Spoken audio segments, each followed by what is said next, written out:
Hello! We're a minute late, but don't worry about it. It's my fault. I hear myself. Somebody has to turn down their volume or put headphones on. Hello. Has it been done? If I say, hello! I think we're good. Yes, done. See? I don't hear it. Perfect. Wonderful. Well, now that I don't hear myself, it can go back into the normal script for the day. Hello, Internet, and welcome to the Hexagon tabletop role-playing games. I'm Brent Rogers, and I'm going to be your dungeon master for today. We're going to be playing Avatar, Age of Bone.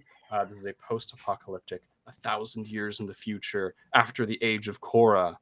And a new Team Avatar has arisen, and they are currently fighting against a horde of dinosaurs that are invading the world of Avatar, with zombie ninjas at the helm and some sort of nameless, faceless organization behind it all that we don't really know, who or what they are yet. And currently, we find ourselves within the matrix at the center of the ancient city, in this case of Ba Sing Se, where ancient technology left untouched for centuries has now been reactivated and looked into by our team, and they found some strange computer person at the center of it all, something called the admin, an ancestor yet also part system, we're not really sure yet, and some people called the moderators, who are representatives apparently, who they're now talking to. But before we get into anything else having to do with the campaign, I'd love to introduce my lovely players. Say hello, lovely players. Hi, Hello, friends. lovely players. Wonderful. Please, each of you introduce yourselves in turn. Hey. Oh, sorry. I thought you meant in I was going to actually pick you, so you read my mind. Actually, I'm CJ. I'm playing Jet Shang-Hu. Last time I leveled up, so now I'm rolling with +2 passion as well as harmony. So get ready for those passionate rolls today. Damn. Hopefully. Love those passion rolls. Oh yeah. Damn. That's you, Peter. I'm playing Simon, playing Shen. Last time I didn't level up, so I'm staying with my same stuff. I'll go. I'm Pep, and I'm playing One Ton Sue. He also leveled up last session, but I didn't pick anything. So it's like I never leveled up. That's my bet. And we carry Right on. now. Do it right now. Right now. Okay, go. I'm Bernier. I'm playing Rufu, the young sand-bending rebel, and I'm not going to divulge any information about my level ups with y'all, okay? Mind your business. Look at your own papers. Fair enough. I'm Shy. I'm playing Killing Taro. I will tell you and humbly brag about my player book because it's fucking beautiful. +2s across the board, except I am the most harmonious baby. Swamp Tribe! So, come at me. Thank you. You're welcome. Wow. But my even with the players highest stats, Sorry, please continue. even with the highest stats, I roll like shit. I was about to say the players are feeling powerful and maybe looking powerful. Nope. At this point in the campaign, Feeling pretty good. Do you guys know like what level? I you do. are? I know that the Avatar Legends system doesn't really play into having a number level. I don't know. 6 or 7, I think. Yeah, I think like 7, somewhere around there must be. Somewhere around there. Okay. Maybe I don't know. I could try and count. I haven't been keeping track. It's all good. I've got. It just feels like you guys are getting a little bit strong. That's okay. Real strong. To you, maybe. I won't be pulling any punches, so don't worry about it. You should definitely consider pulling punches. Don't bring it. Let's go. Let's go. This is the session. Last time on Avatar, the party discovered new bending abilities. within the Matrix world. You guys visited a few locations, got a little bit of lore, a little bit of backstory that's going on between Tomei, one of our players who is not here tonight, and his ancestor, the administrator, you all found out, who looks exactly like him for some reason. You've met the moderators now, started talking with them, and Rufu on the outside has been working with someone named Emma. Emma was able to message the party, but her and Rufu have been on the outside of it all, trying to do something, although we're not exactly sure what that is yet, because the first thing she had to do was teach Rufu how the heck to handle technology in the first place, him being a boy from the desert and not knowing the first thing about turning something off or on. I know how to turn something on. I see our last player trickling in here, and so as they get set up in just a second, I think let's head over to Rufu, who's by himself right now, at the beginning of this session 26. Yep. Yeah, we're getting kind of far in this campaign. We're getting maybe to a small climax. How many have of these have we streamed? Of the 26? 13, 12? 13. 14, I think. 14. Yeah, 14 as of tonight. getting up there. Yeah. Well, and we lost the first 3 episodes, I think. 2 or 3 episodes. Right. So there is only so many on YouTube. If you feel like you want to go watch those and catch up, please feel free to go ahead and do so. We will be releasing a kind of like summary video for the first part of the campaign to get people caught up on what was happening. It's in the works. All that being said, zooming into the present moment, the black swirling liquid all around you. I think you can feel the movement, but you can't really see into it. You know, it's inky black. And I think like if you were to touch it and like try and scoop some of it away, it's like black water paints in water, right? So it's not fully opaque, but all of that blackness together is. It like builds up. And I think even, you know, because you spend some time with Emma going through stuff, putting things together. And I think that you maybe, you know, like look around, look for that light, see the light out in the darkness. The light of Jolo. The light of Jolo still there. And so maybe like every once in a while you like swipe at the darkness and you'll notice that the translucency, the amount of translucence differs. Sometimes there's more black, sometimes there's less. Right, so there's some sort of movement in there. Is there any way I can time that? I think that while you're working with Emma, there's not too much of a chance to like sit there, scoop some out, and then, you know, time it for a minute, scoop some more, and like really check it. I will say that because you're in this donut shaped space, like the inside of a donut, right? And the machine at the center, and you can see the flow of the like ferrous liquid going through that centerpiece. And I think that you can see the differences there sometimes, and it's not very consistent. It's like if water was running through a stream, and sometimes there were patches of stuff, and sometimes there were not. Can't really, can't really time it. Okay,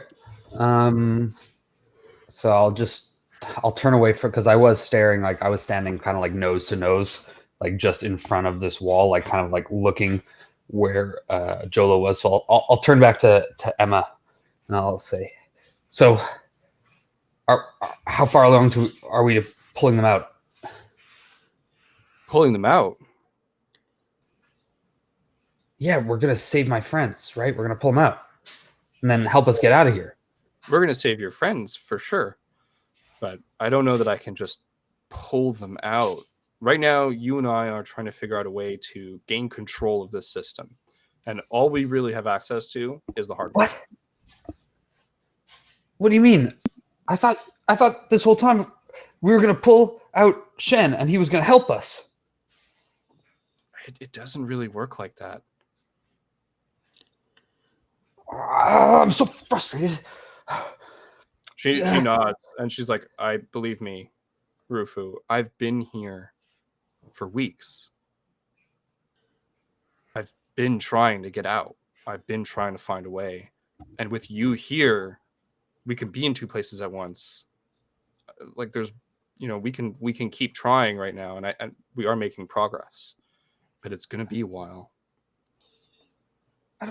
They don't have a while. We got to get to the Spirit Council. And she goes up to one of the screens and throws it up. And she's like, they have quite a bit of time.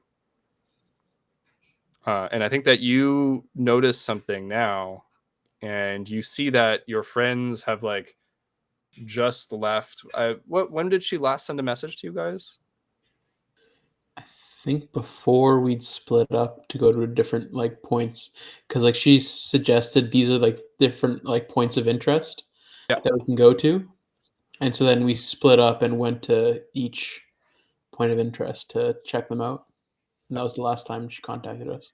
So in the real world, 2 days have passed. Oh, damn. You guys have been working for 2 days. You started to learn the technology. You did really good. I think. How well did you do on your roll last time, Rufu? I do not remember. I believe it was a hit. Sorry, wasn't it a 5? Good. I think he has a miss and then a hit, because it was the software made no sense, but then all the hardware stuff, he was climbing around, plugging things in, and having a good time. Yeah, that's true. Thank you. Yes, I did. I said exactly that. Yes, so it was a 5, so it was a near hit, but mostly a miss. Absolutely. So 2 days later, I think you're finally starting to get the hang of it. Can you give me another 2d6 roll? Sure. So a 4. Do I add anything to that? Plus. God damn it. That was a 5, but I'm going to re-roll it anyways. And that's a 1. So 5. And I don't add anything. So unless I'm doing this passionately, we could say I'm doing this passionately. You can mark a fatigue and do it passionately. I can't mark a fatigue. I'm at max fatigue. Actually, it's been 2 days. Have I rested? It's been 2 days, so you would have rested in here. Oh, that feels good. Yeah, I will mark a fatigue then. Yeah, it's a rough sleep, but definitely you gain some fatigue back. So rough sleep. How if I'm at 5 and I've got 2 nights of rough sleep, then I would be. That's 2. That's marked down 2 fatigue for a rough sleep, or 1. Give me 1 second. A rough sleep is going to be a night spent on the cold ground with rocks for a bed, which is what you've essentially had. Except instead of rocks, it's like a metal floor. It's worse than rocks. Yeah, I could bend rocks. Yeah, it's not great. So it clears 2 fatigue a night. Okay, great. So then that's 4 off. So yeah, I'll add 1 to add a bonus, I guess. Sure. To roll with passion, I think you said. It's a 2. So it would be a 7 then. And that's a hit. Is it a reroll, or is it just plus you just start adding the stat? You add your balance modifier instead. Oh, but my balance modifier is 0. Because I'm in the center. He's talking about the stat itself, passion, not his balance. Oh, that's what I said. You can roll with passion? Oh, you were asking if you can roll with passion. Yeah. A little bit of a miscommunication there. Yeah. Sorry. I totally thought that you were trying to roll with your balance with loyalty and confidence. Yeah. I'm right. I'm at 0, so I'm center. That would not help because it's a 5. If I rolled a 5 again. I'm gonna look. You missed again. I said I'm not pulling any punches. You are having a hard time getting a grasp on this, and I think that I'm gonna get frustrated. Yeah, at this Roof is point, getting frustrated. You're getting frustrated. She's trying to talk you out of this, and then Emma's going to show you on the screen that your friends are still like they've split up and they're, you know, just starting to like head towards searching these locations. And they've been moving almost in slow motion. You can see that there's a very clear difference in how fast they're going within the simulation. And she just says to you, the simulation is designed to essentially spread out life over a long period of time. I think the original goal that we saw Fang and I in the books behind the simulation was for it to essentially be a place where you can skip forward in time in a way.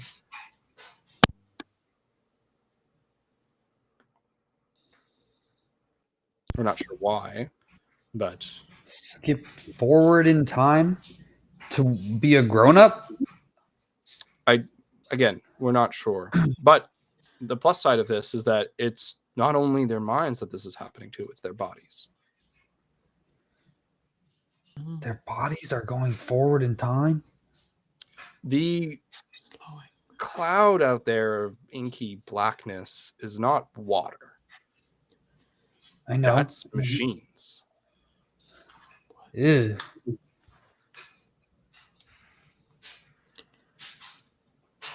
Like tiny little bug machines? Yeah. Swarming like locusts? Yeah. We call them micro machines. The locust frogs, they used to swarm in the Zata Show desert. Yeah. But imagine how many frogs it would take for it to feel like a liquid of frogs. Locust frogs? Oh, there were lots. They're only about yay big. And they got them fluttery wings. And they hop. And they got their tongues. And they're just catching smaller locust flies, but they're just breeding like crazy. She's like pinching her nose. She's like, look, kid, like they're so delicious though. We got to get back to learning about this machine. Like right, you want to save your friends, you need to focus. Yeah.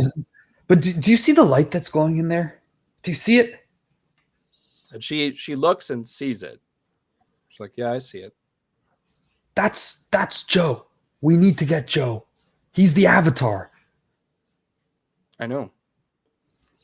But if either of us goes in there, we get stuck. But then how did I get through? I blasted my way through. Sheer luck. You were close, and then she kind of like points, and there's like a metal, like a bunch of metal that she's like attached together. She's like, I was able to reach through and hook you with this and then drag you into the center. Oh. You saved me. She blushes. She's like, I didn't save you. You know, you made it almost all the way here. Thank you. I was just looking for Joe. I didn't even think about. I didn't even realize. Do you know anything about this? And I point at my throat. Yeah, she sees the symbol there, and she goes, is that not just a tattoo that you have? No. I didn't want to say anything because I thought it might be rude to whatever culture you're from. Never heard of the Zata Show desert, as I guess you guys are just a small clan in the central desert. No, we're not from around here.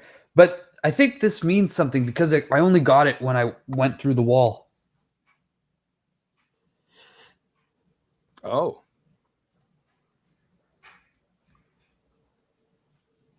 Can you do anything with it? I don't know. I guess I'm just going to like close my eyes and take a deep breath. And try and bend.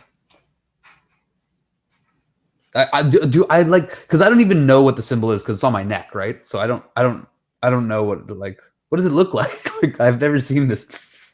It just feels itchy. Dude, what's mine say?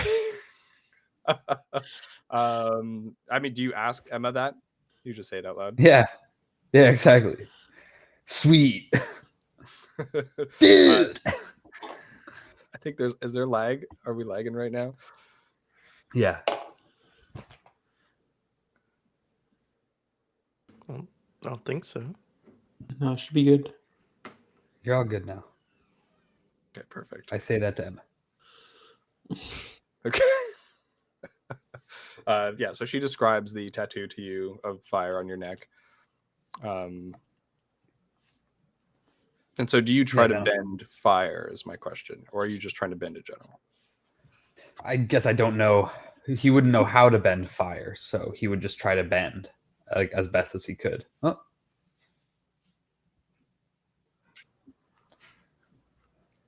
Perfect. So you start to concentrate a little bit and bend. And describe to me what you do as you try to bend fire. I guess I'm so like focused on Joe, and I'm so like kind of upset at the situation that we're in. And I'm just gonna try and like, I know that the symbol is fire. I could feel it kind of burning. I think I'm gonna try and breathe fire. Like, I think I'm just gonna scream, like just scream, and hopefully like a jet of flame comes out. As you begin to release all the air of your scream, and you feel that like a spark in your throat. That just looks at you and goes, "What are you doing?" As you just scream at the inky black, and nothing happens. But you feel like almost, right? If it, like you felt something. I need to talk to Joe. Okay. Tell me what else I have to do.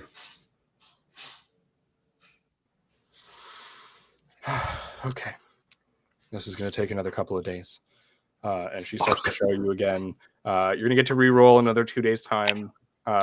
During your time in here, you can talk to Emma. So if you have questions that you want to ask her, think about what they are. I'm going to come back to you because I'm going to go with everybody else for the time being. I'll just make those rolls and I'll write them down, or I'll wait till after. Yeah, just wait till after the roll, but write down whatever questions, whatever things that you think you would have asked Emma in all that time, because you do have a couple days. And if you want to, like, if you want to try more firebending, we'll do that after. For sure. Yeah. What I will say now is that there is that pod that's in this central machine, right? There's like that, almost like a test, like a, what are they called? The sensory deprivation tanks. Okay, yeah. Like Fallout? Like those little dome things that you sit in? Yeah, kind of, or like what the Master Chief gets out of at the beginning of Halo 1. Like, you know what I'm talking about. It's like one of those pods. A little bed thing, yeah. You guys have to use that to go to the bathroom. That's where you, like, essentially you go into the pod, and then you can, like, it takes care of all of your bodily functions, and it feeds you, and you can sleep there if you want. Probably wouldn't sleep there, but because it seems too constricting. But I'll definitely, yeah. Yeah, I mean, Emma doesn't sleep. Like, you saw, she has that cot and the little lantern. Like, she's made like a little bed for herself, like outside of that. And you can see that she always looks kind of worried when she's in there. Yeah, I would be too. So yeah, I'll try and do my business quickly.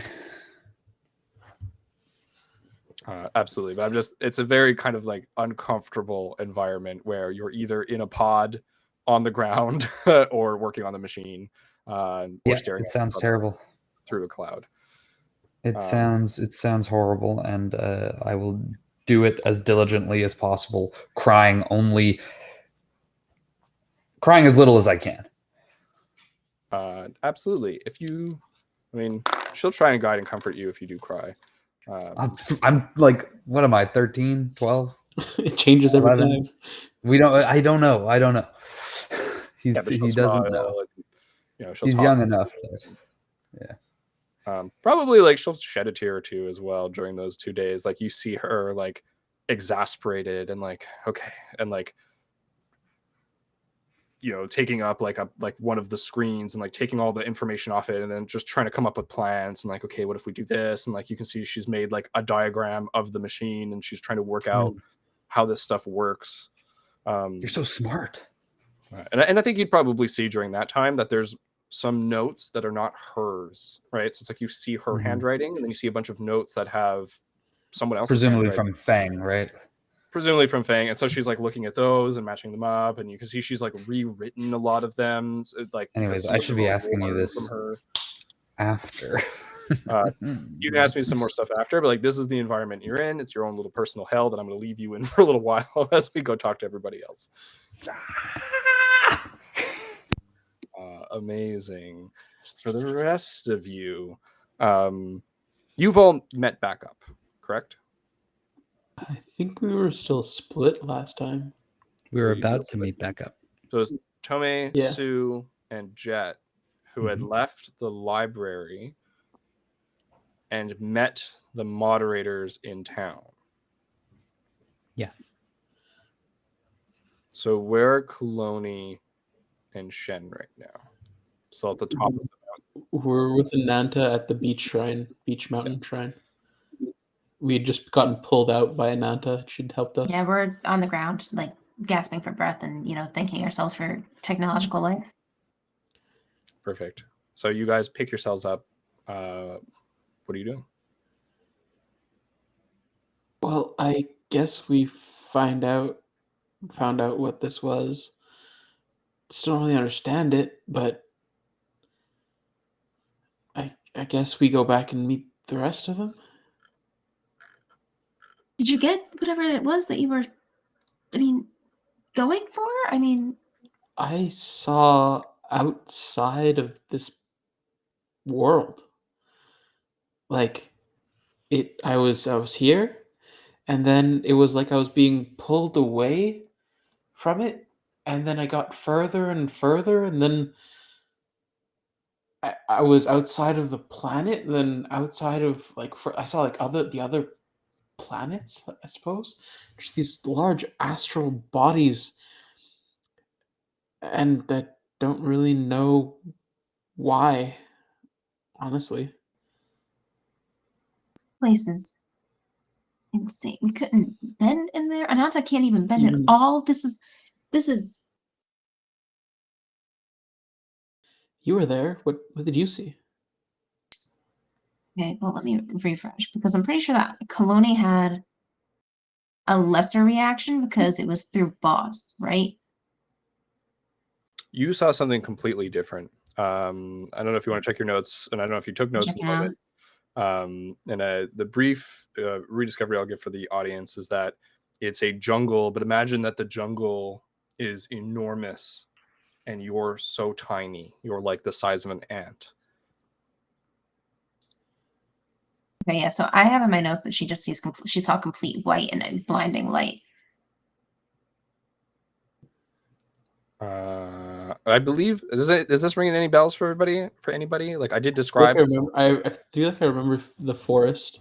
Yeah. I remember the forest for remember Shen, that. not for Kaloni. No, specifically for Kaloni, you saw something instead of the galaxies and astral bodies that Shen was seeing. It was an enormous forest where the leaves and trees are like skyscrapers above you, and then there's some odd like spirits kind of coming around. Not spirits that you've ever seen before. These look wholly inhuman, wholly kind of like just spirits that have only ever known other spirit. Like this is like Oh no, I have it here. Kaloni wakes in a jungle with trees as tall as mountains, leaves black block the sun, huge. Yes, I was reading the wrong part of my notes. My bad. And then sees a spirit of a long snake. You just love terrifying me, with bull horns and a face of a person on its neck. And then she tries to follow it, and she sees something to her left, and it's Jolo. And he's got feathers. That was the important part, is that you see Jolo sitting there, glowing, markings on his skin with feathers now growing out of him, kind of like all over. And the simple birds as she gets pulled out of the place. So like, yeah, no, I have that all written. I apologize. I was reading the wrong part of my notes. Amazing. Ananta's just looking at you, both of you, like she hears all the astral body stuff from Shen and then looks over at you. And yeah, the notes that I just read, it just I saw Jolo, and it was in a forest that was the most amazing, terrifying forest I've ever seen. Everything was gigantic and way beyond any spirit realm or normal realm that has ever been described to me or I've even seen. And Jolo was there with feathers, like he could. Well, I don't even know, but he was meditating, and I just remember. And then she'll like touch the symbol on her arm, like I guess just instinctively. She's like, it burned so bad until but before I just woke up here. And there was a spirit, and I don't even know what the spirit is, but it was a snake with bull horns. Like, why are they always snakes? And Nanta just like looks over at the gate, and she's like, maybe I should go get a vision. I mean, we can try and pull you out. And she walks through. I think She's like she holding just on her. makes that decision and just kind of steps through and comes around the other post and like looks at you guys and like doesn't look like this is working. Did you touch the rock? You guys take a look. The rock's gone. It is now just the Shinto shrine. It's just here on the top of the mountain. See, that was like the catalyst for me. Like I touched the rock and then I saw that. So if there's no rock to touch, I think that was like the focal point of this. Where is Boss? And like Chloe's gonna just look frantically like around her. I don't know if we're still laying on the ground. If anything, she's rolling over, trying to, You roll over and you hear roll over, stand up. and Boss like stuck like as you roll on him. It was just right there, actually. Like it inflates kind of like a cartoon, like and he like chitters and runs around you guys. He like points at you, kind of mad, cloning. Do not yell at me. Are you serious? You made the rock touch me. Why did you do that? And how come you don't get it? Ryan, stop having such a tone with me. And we're just gonna continue like going back and forth with a lemur. Okay, while you do that, maybe we should go meet up with the others. Nada's like, yep, that sounds like a good idea. Scoops Right. Boss up, Okay. on her shoulder. Yeah. As Ananta's walking with Boss on her shoulder, like Kaloni's pointing at him, still yelling. I don't think we need to walk anywhere. I'm just going to use the pad. Yeah, but you guys may take a couple steps, press the button. Boss is still yelling. Amazing. But you guys are back in the city all of a sudden upon the button press. Still yelling out like, mid-sentence at the lemur is like the everything changes in the blink. Suddenly people are around. Someone like looks over, sees you guys, walks purposely like very far away. Okay. Let's try and find the others. You can pick up your discussion later, maybe. Boss, I think, looks at you. He goes like, yeah, we're gonna walk that way. And then he like scampers off on Nanta and like goes around, gets lost in the crowd. Wait, what? In a specific direction? No, he just like runs under people's feet, and then like I think you see him like run behind a food cart, essentially. Okay, so he gestured to walking, and then he ran away. I don't know how he made him walking and then yelled at you and then ran away after you said something. True. I don't know how Rufu does it. I guess I'll talk to him. I don't have a way with animals. All right. Library. How do we get to the library? Is it gone? Is Boss? It's a mutual respect. I have none for the lemur. Yeah, boss is like he like leaves. Hey, Boss, come back. Nanta looks at you, Claudia. She's like, "Weren't you just yelling at him?" Yeah, it was. Rufus gonna be really upset if we don't bring him back. I think he'll be okay. I don't think he's again. Let's find the others first, and then we'll decide what to do. And I mean, we are all, I think, doing okay. Like we're all here. Whoever here is, And if Boss is here, that means that maybe Jolo is here somewhere. Like, we're not in pain. We seem to be, have no need for food or sleep or water. So I don't know that we're in danger necessarily. No, it seems like, well, whatever we're doing here is kind of preserving us in a way. We did eat earlier. Wasn't it just earlier we ate? Yeah, Well, look, food. we ate stuff, but we have the idea of being full potentially. I could eat again, but I could also not eat. I don't, as someone who works with medicine, I think that I'm pretty aware of hunger, and I don't feel any of that.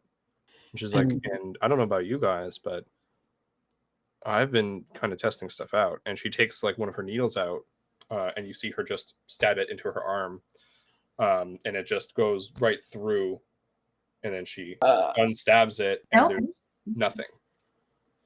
I didn't try that. I can definitely say that I did not try that. Well, I didn't do that first. I'm not crazy. I kind of poked at it, and then I realized I could just push it right through and nothing. But if you, and she like touches your arm, and you feel her touching your arm. She's like, but like this works. Like the rules here are odd. Well, remember Tomei, well, the first thing he said when he appeared, right? So this wasn't real. So It's correct. It's some sort of fabrication by what? I don't know. Maybe the city? But I guess it was made for a purpose. Is that why? And do you have a tablet out still? Yep. Is that why this thing works the way it works? I don't understand. I'm sure it does, because again, we weren't able to travel like this anywhere else, right? When we're outside of this, wherever we are. You make it seem so normal. I'm honestly just trying to keep calm, because inside I'm pretty much screaming, and if I don't, I'm gonna lose it. So I'm trying to really keep a very tight lockdown on what I'm feeling inside, because yeah, it's a lot. Hmm. Same. And she's gonna like, pat Chen's back. And I agree. This is a lot. This is very confusing. I don't understand what's going on. So let's just go find the others, and yeah, let's just see what they managed to find, if they had out of body experiences too. Can't just be us, right? Yeah, we'll find them. So museum. Nata nods as well. I think this moment of vulnerability, she kind of like just, puts her hand and squeezes your shoulder. And in this moment, I think that you have a choice where do you want to continue trying to bear the burden of trying to understand this inner world because, you've had the tablet, you've kind of been in charge of what's been going on a little bit. Or do you want to lean, more on your friends and be a little bit more vulnerable? At the moment, I feel like because like everything has been kind of going based off of like what Shen has been kind of suggesting, what he's been kind of like putting forth, he feels like he still needs to continue kind of taking the lead potentially, or like at least like kind of pushing forward, or else it might kind of stagnate and stay where like everything's the same. So to kind of try and get past this, he feels like he still needs to continue going. Okay. You may shift your balance if you so choose in this moment. She's essentially guiding and comforting you. That's all I was about to do. Is also guide and comfort. If you want to guide and comfort as well, Cloney, feel free to go ahead. I mean, will that stack shifting? I'll let it stack. I get to roll with harmony. I'm doing it.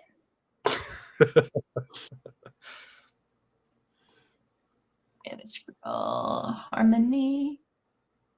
Okay, I got a 7.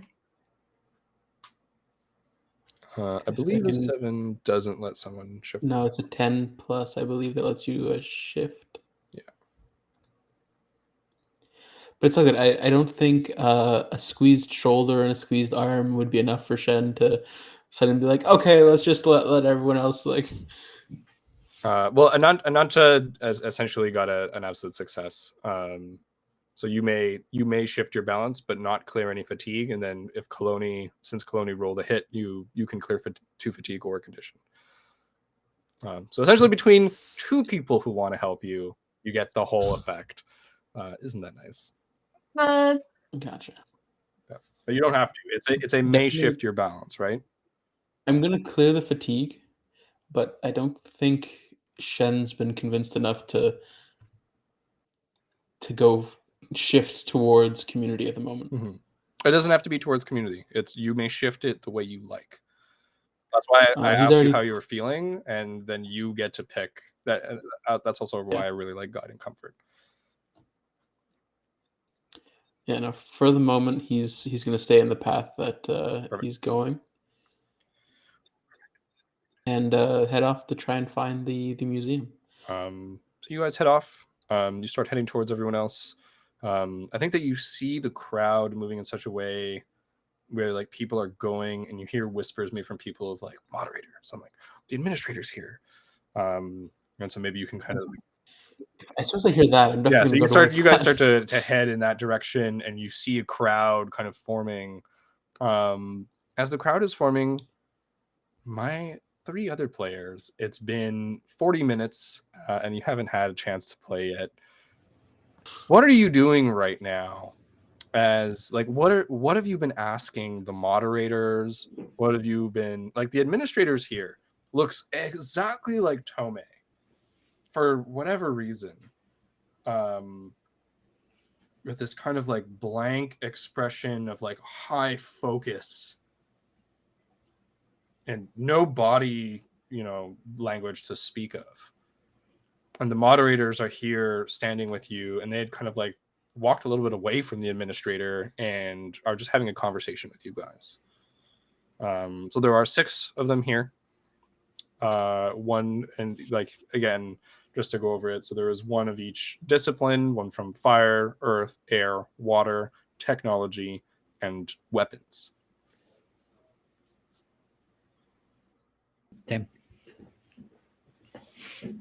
So just to be clear, we can just get our friends and leave, and you're fine with that? Yes, of course. Wow.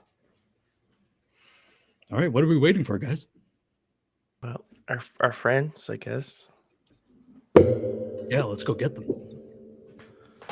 Well, Sure. One of these guys made a decent point. Like, we kind of did end up where we wanted to go. It's just not what we expected, right? We wanted to go to the middle of the city, and apparently that's where we are. So maybe we should see if they know anything about why we came here. We'll tell you, whatever, like, we're here to help you, essentially. And honestly, we'd love to hear some news of what's happening in the outside world, because we don't have any contact. We've asked the administrator, and this is the Earth kind of like clothed gentleman who's speaking to you. And he's got like braided hair. I'd like to know what became of our great city, what became of the world after, the conflict. And you see him like flick a hand up, and then there's like a little bit of like a window that opens in space. And you see it's a recording of the 3 of you walking into the library and hearing about the conflict and like showing the war. And it's like you guys watching this. And then he like flicks it away, and he's like, so you've heard of what happened now. We don't know what happens after that. Like, our history kind of stops, and then from the outside, and then it continues in here, right? Yeah. It's pretty bad out there. Yeah. Do you know what a soul protector is, or Vento Caristo? What now? Yeah. Sangon clan. And, like the waterbender comes forward and she's like, that sounds like it has a root in the word for blood, perhaps. I don't know. This makes sense, I guess.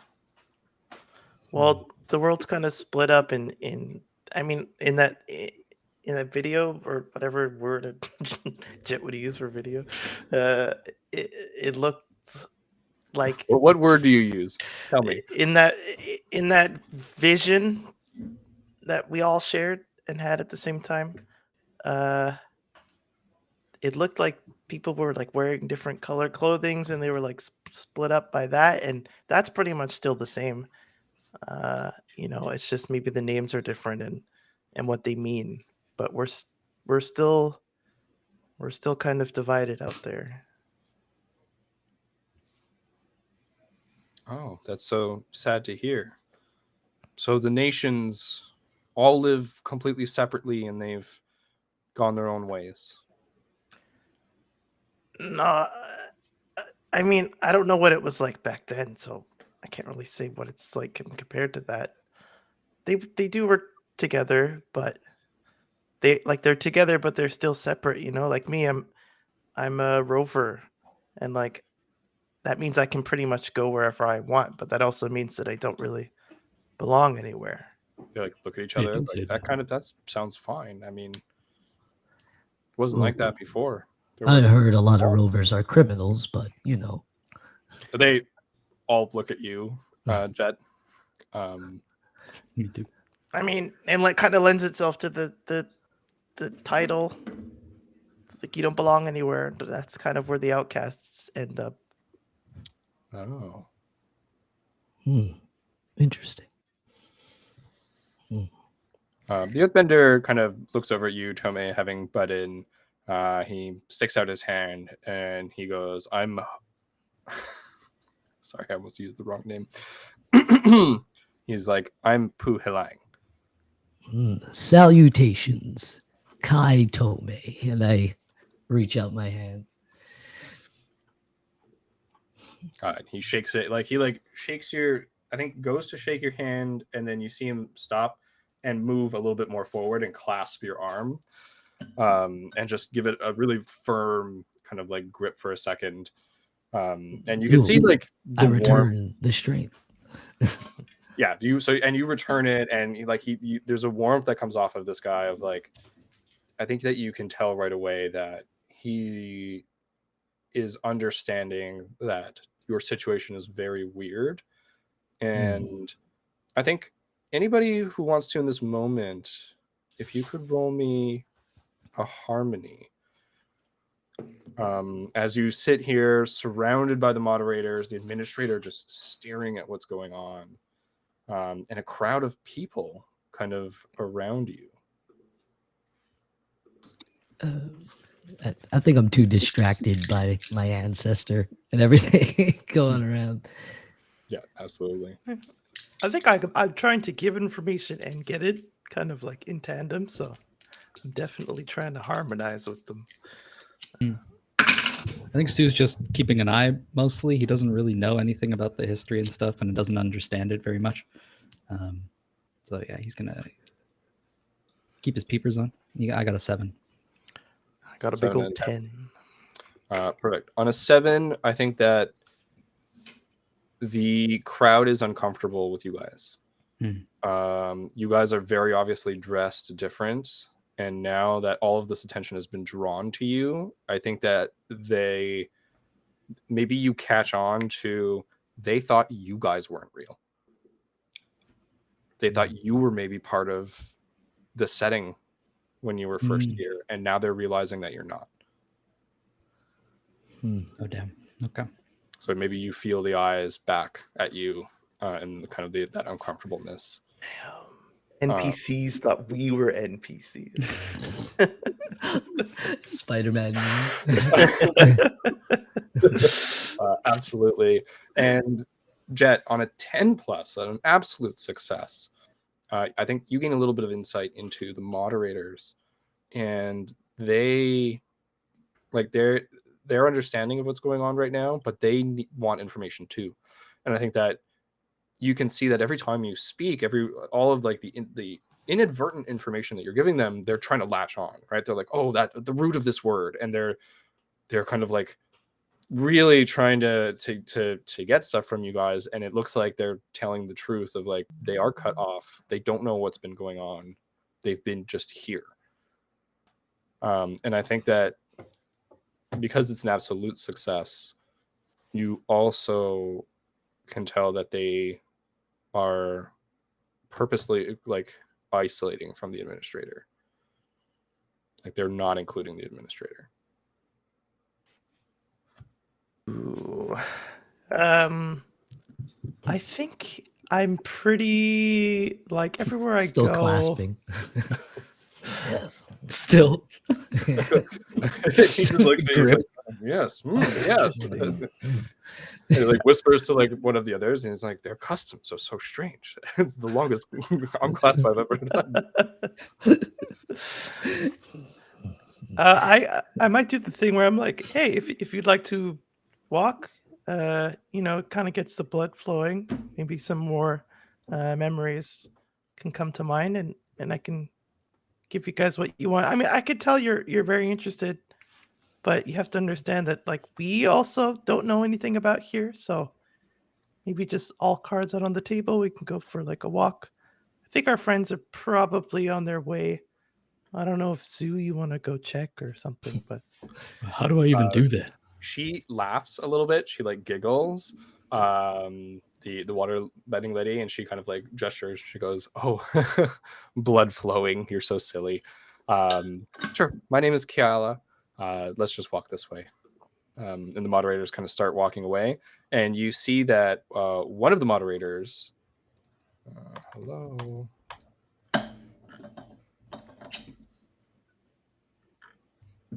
Sorry, the name generator thing isn't doing it. I like it when it saves the name for me, but it's not saving it right now.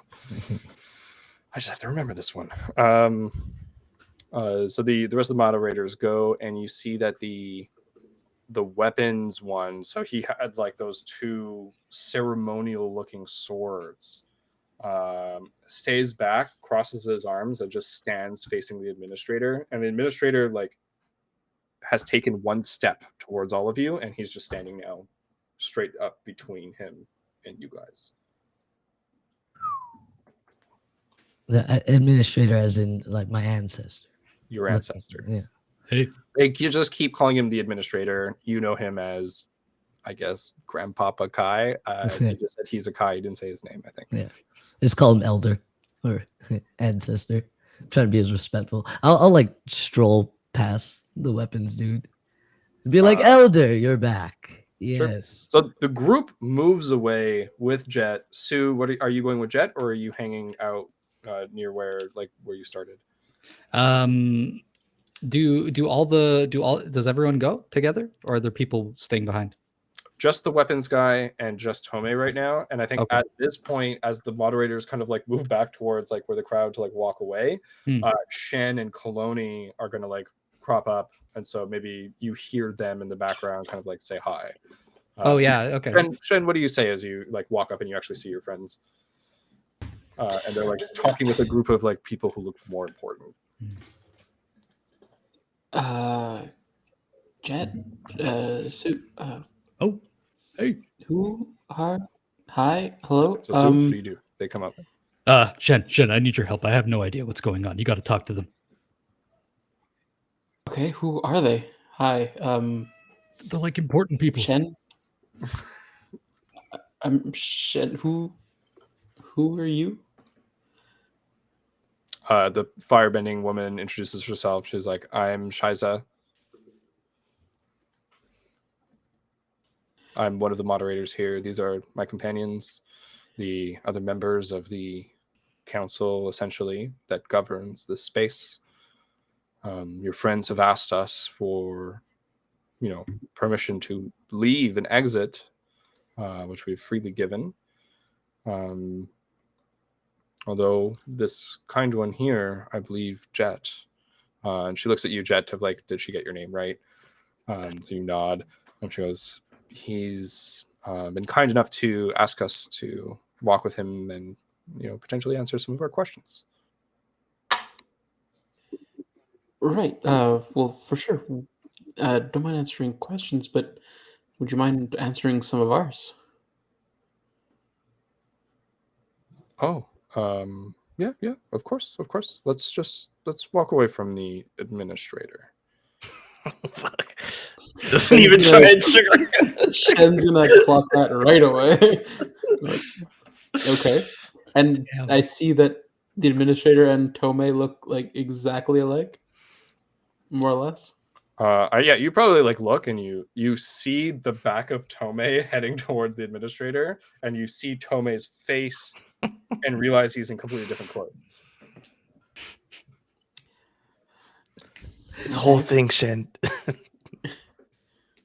No, trust me. I saw something weird too. So what is an administrator?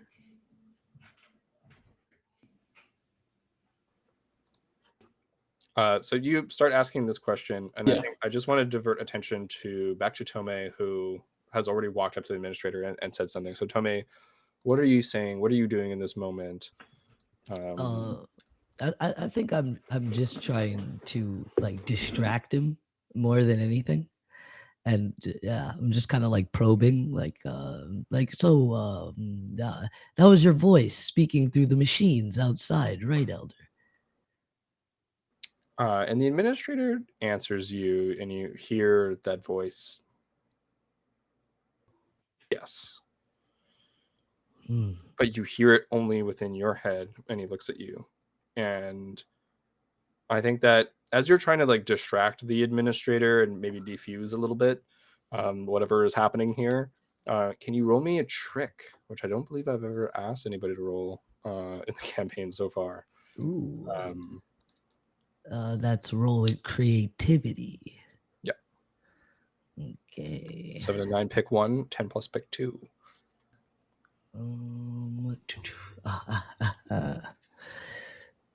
Beast, you animal. Let's go. I get a +3. I'm kind of happy. Ooh, that's an 11. Amazing. You get to pick 2 from this list.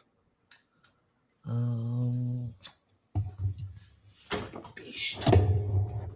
Come on, buddy. From which list? Here, I could just say it out to you. I have it right here. So he falls for your diversion, and you get to pick 2 of the following. You can take +1 forward to acting against them. The GM can tell you what additional opportunity they give you, or they overcommit, they are deceived for some time. So you get to pick 2 of those. So they stumble, they act foolishly, and they overcommit.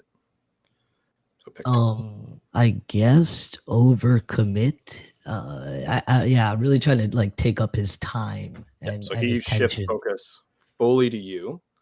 So that's 1. And the second, do you want the additional opportunity, or do you want a +1 on your rolls acting against the administrator? I guess I'll take the +1. Sure. And I think that taking that +1, the administrator stumbles, and you see them fully take you in and maybe realize for the first time that you look like them. Dashing, aren't we? And the administrator will, like an animal, like a predator, walk back and forth around you, looking at you and taking you in. Do you have any other questions for the administrator in this moment? And we'll say that kind of like this is happening off to the side, and they just fully are paying attention to you. I guess I'll say like the juiciest thing he wants to hear. It would mostly be like, so. I guess I'll try and reply in my mind if I can. And it'd be like, what was this offer of power, Elder? immediate response, you will be able to bend all of the elements. What if I only want 2? Pick as many as you wish. Let us talk, and I'll kind of motion him to the side. Sure. You back off with him. He's still like circling you and looking at you, and you can almost feel his gaze touching your body, like a scan, like he's taking information. And you start to maybe discuss, and I think in a weird way, it's a familiar discussion. It's almost like a contract. So I think about what you want from that for a second. I'm gonna go back to everybody else as you walk with the moderators. Shen, you said that you were looking for information. Shiza, as you guys walk, kind of like, shrugs and looks in your direction. Rufu, roll me your 2d6 for tech. It's been another 2 days.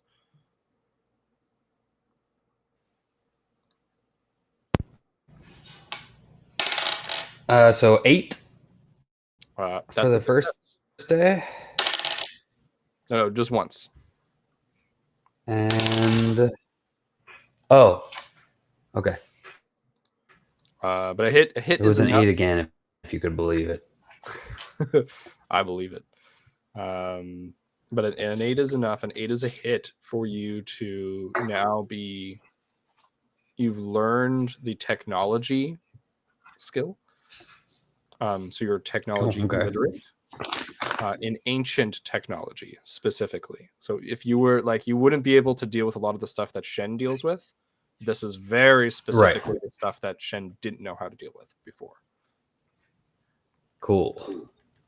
And so it's like you understand, in modern terms, you understand there's a motherboard, and then there's connectors for power, and then there's resistors, and so you know a bunch of stuff about that and how the hardware is put together. And she essentially teaches you that there's something called there's a malleable program that maps onto this, the actual physical tech, and explains to you a little bit of how that's working.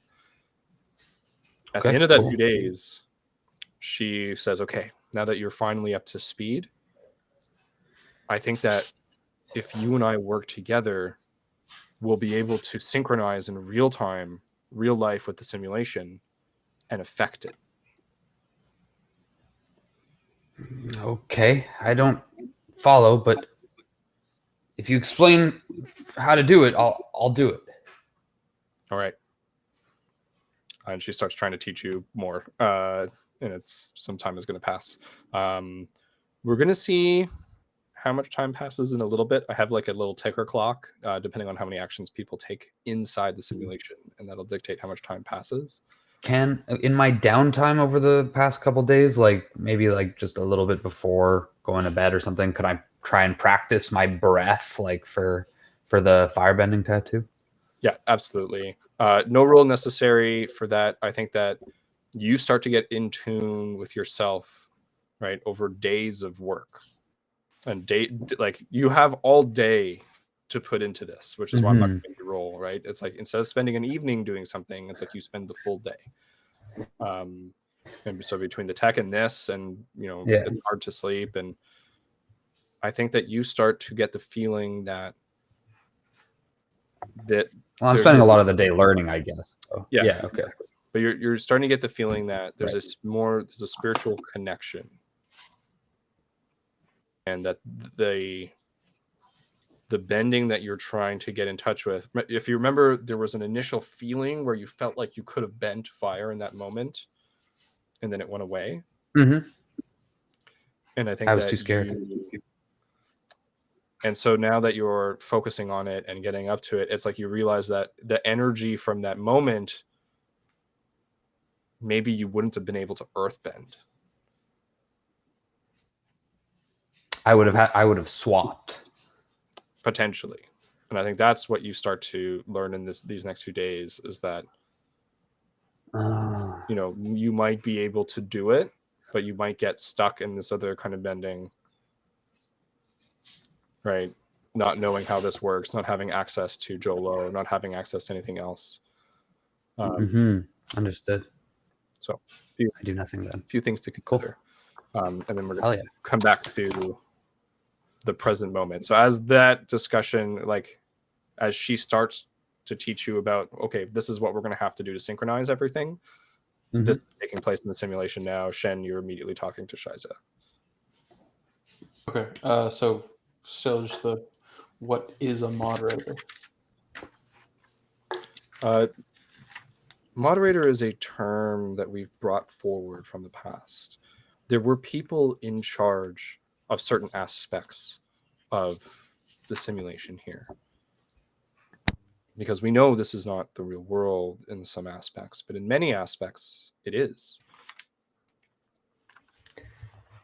Okay. So I don't know if that answers your question, but essentially we're in charge here, except for Council the of administrator. sorts. And the administrator has more power here than we do. Why was a simulation needed? This wasn't supposed to exist like this. With the world literally collapsing all around and the potential for human life to be fully eradicated from the world, there was a decision that was made to preserve as much as we could in terms of history and knowledge and life. And so we live here.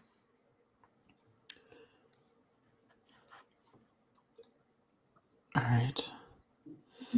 I don't know how much the others have told you.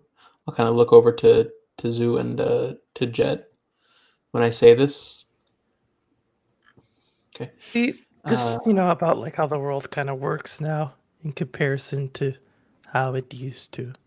Right. It's been 1,000 years. It's been 1,000 years? What do you mean? You've been running this simulation for at least 1,000 years. Oh, no. It's been a couple hundred, if that. I mean, Are you sure? Do you have an accurate time anywhere? We've been keeping track. How? Well, for one, people are not meant to live forever. And so there's only been, roughly 4 generations of people that have been born here. None of the original humans that, came into here from the outside are still alive. Okay. Did this, because the world fell into the age of ash and bone, and that happened 1,000 years ago?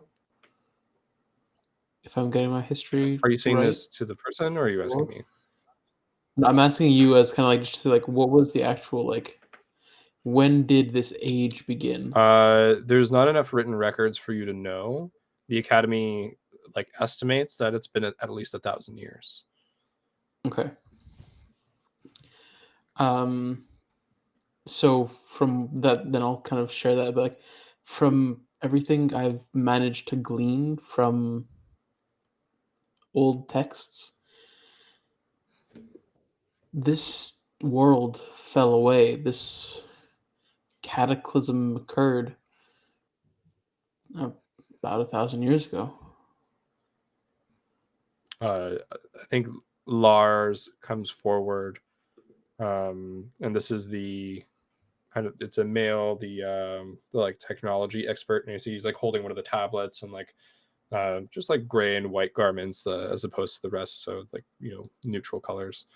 That's impossible. That's how could that be? How could that be? We'd know. There would have been more people born. There would have been. I don't know how your simulation works. I'm just reporting Well, I'm telling you to the best of my knowledge of what has happened in the outside world. Well, no wonder your culture is so different from ours. 1,000 years. I don't know exactly how society used to work, but now it's kind of struggling to survive. Well, it seems like it's rebounded, no? It's been 1,000 years. Enough time for people to repopulate. Too many things were lost. All these marvels of technology that you have around you, none of it exists any And longer. the spirits? What are the spirits doing?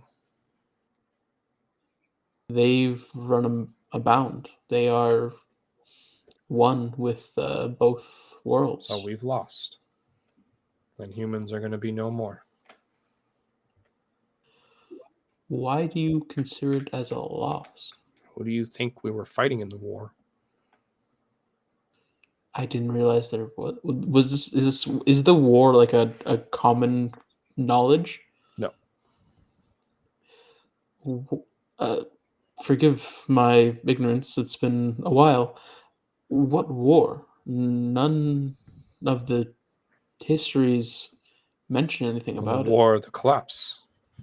This cataclysm that you talk about, that's what it was. Partially. Divisions among people and power grabbing, and a large part of that was, spirits. Once spirits entered the mix, some people took control of them, some people used them, some people were used by them. It made everything a lot worse. It does sound like a lot of that stems from us, though. And necessarily not the spirits themselves. Yes, I'm sure, as there are, I'm going to say this very lightly, bad people in the world, there are bad spirits. But I don't know exactly how it happened. But is there a way to end this simulation, to leave it, to show you what has happened As soon as you say in end, the real world? like Shiza is like, whoa, whoa, whoa. If we end the civilization or this simulation, our civilization ends. We all die. Like, we only exist here.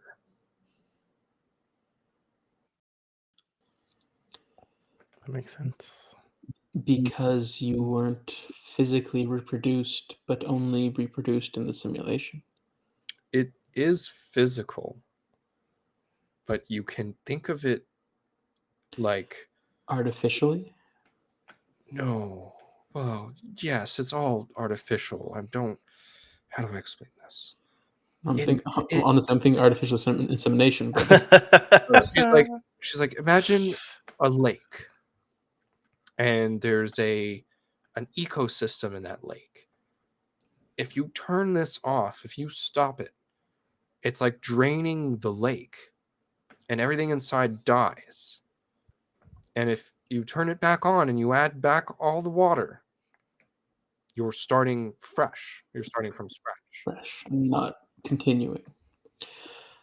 Then end was potentially a bad term to use, but leaving, keeping it running, but exiting to see how things are on the other side.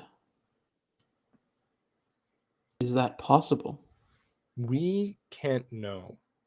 And the reason we needed to walk away from the administrator is that we are fine with you going, but we don't have access to any of the hardware. We are not administrators. Only the admin has access to those robots, has access to the outside city. And we can't get that level of permission. So we'll help you convince the admin to leave. Why doesn't he want to? The admin, and Lars comes forward and goes, pushes up his glasses and like, I know the answer to this. The admin is, and it has long been conjectured as such, slowly become more and more inhuman. He began as the founder Kai, but the Kai did not necessarily want to die. And so he programmed within himself infinite life, and he is not recycled. He has all the privileges and retains power forever. But the programming over time has accrued some errors, and I propose some sentience. So something added to Kai. Something different from human. And not like the general intelligences that we've had at our disposal. Those all work according to rules that were set by people. So Right, but this has evolved past that. this has its own designs, but based on humans. And so while we are a little worried about this, and he looks at the others, and you can see that like there's some various like opinions in the other like four. Sorry, it would be three. Because the weapons master is still near Tome. And they look uneasy a little bit about it, and they kind of like look between each other. So we try to play nice. That's fair. But I mean, I'm sorry, I have so many questions, but in this war, was there not an avatar to keep the balance, to keep the peace? No. It's actually surprise that you have referred to an avatar at all. The avatar, as far as we know, the spirit of light gave up on humans. It's part of what instigated the war, the rifts in the first place, why the spirits were so upset, and why they had no leadership. And There was no reason given, no trigger that made this occur. There must have been something that made it that last straw that ended it all. Why suddenly give up after purportedly such a long cycle before? we don't. There must have been moments that humanity saw some of its worst, yet it chose this moment to give It's up. not that there was one moment, right? When you looked at that map, that It's was, the accumulation. a series of events that was potentially years, right? All of that tension, all of the chaos slowly came to a head. And at a certain point, it's kind of like an avalanche where everything just feeds into each other, and it's just, steadily a fall down that slope. And at that point, we couldn't save anything. It was too late. So all these points on the tablet, those are events in your time that occurred that led to this fracture. What? And he kind of like takes the tablet you have and looks at it. Oh no, these are the available locations.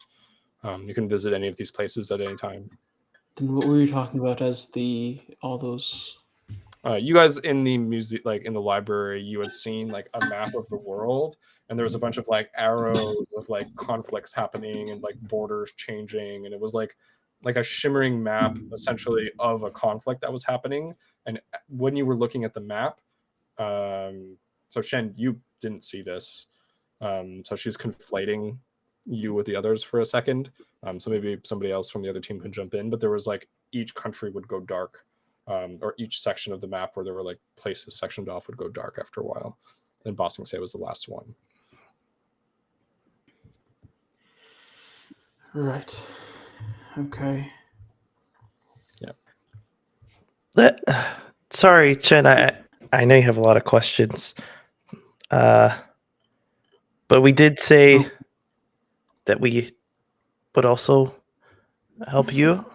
I know you had just said that you would try and help us convince the administrator, but it'd feel wrong to ask you to even do that without at least hearing what we can do for you. And I'd like to use a move for this, whatever I can.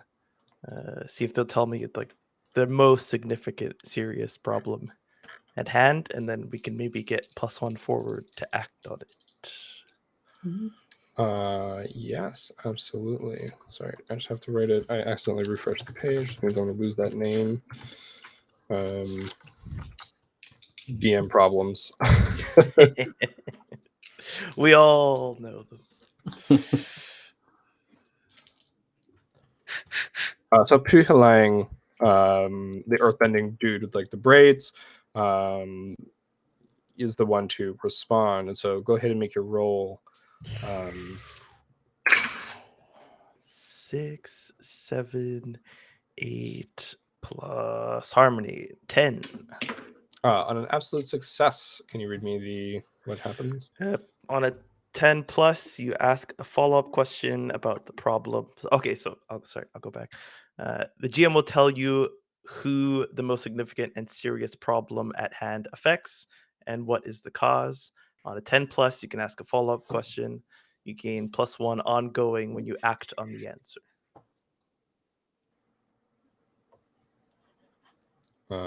Amazing. So Puhalang steps forward and he goes, honestly, with what you guys have been saying, it's been a lot longer than we thought. And we, the moderators, although we manage the people who are here, we don't have the power that we need. We can't take control of this city. We don't have physical forms. We need to fight back against the administrator. And if we could take power back for ourselves, we would be able to potentially bring back this age to the world for humans.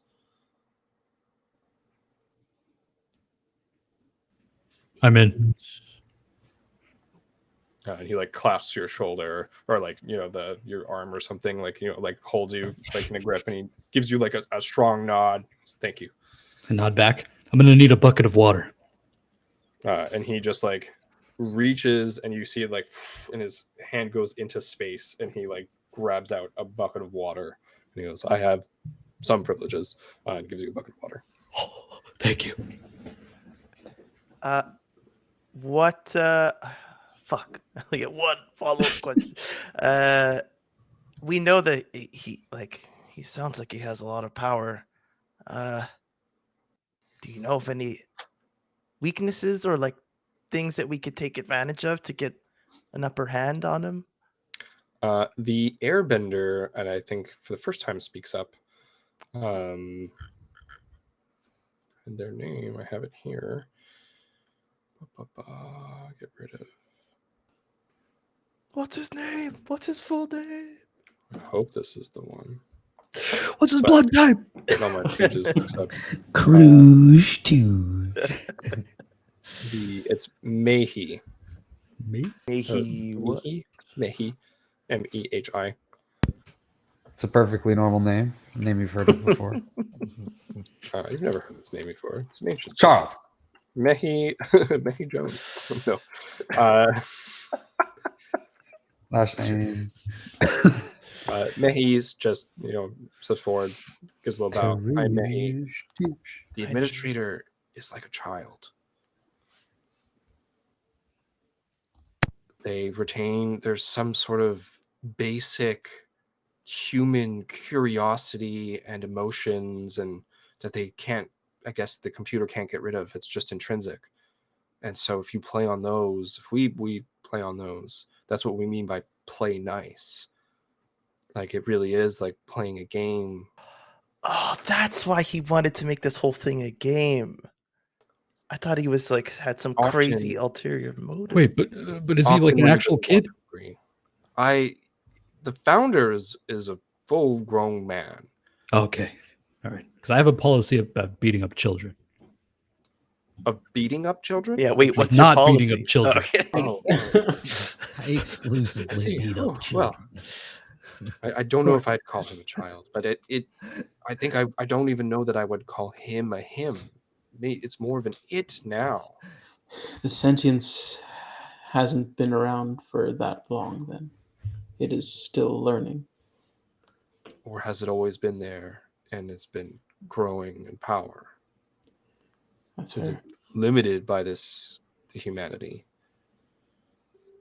You know, this place, the energy that it thrives off of, was meant to be unlimited. That's true. Where is it getting its energy from? Fuck, what's his name? God damn it, I had it right here. Lars. Lars comes forward. I can answer that question. Fucking The nerd. energy of this place is gathered from the spirit world. We essentially used it as a sort of combustion engine where it sparked and then started turning the wheels to create something like a new reality. And in the way that there's the normal world and the spirit world overlaid on top, this was meant to be another parallel dimension layered on top of that. But we wanted to anchor that dimension to this one and have control over it, kind of in the same way that you can have control in the spirit world. So we used programming and cause and relation and physics, and he kind of like looks at you guys and maybe sees like like blank looks of like, what are you saying? And he's like, we made it so that we can control things using, you know, the central system here. That's some sort of I guess you could call it like a nexus, and this is the place where you'd be able to pull the strings.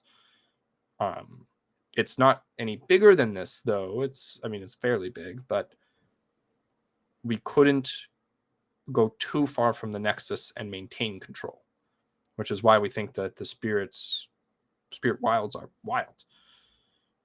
Spirits have domains that they control around them, but they can't go further than that. And it's the same for us. So we layered many places on top of one here.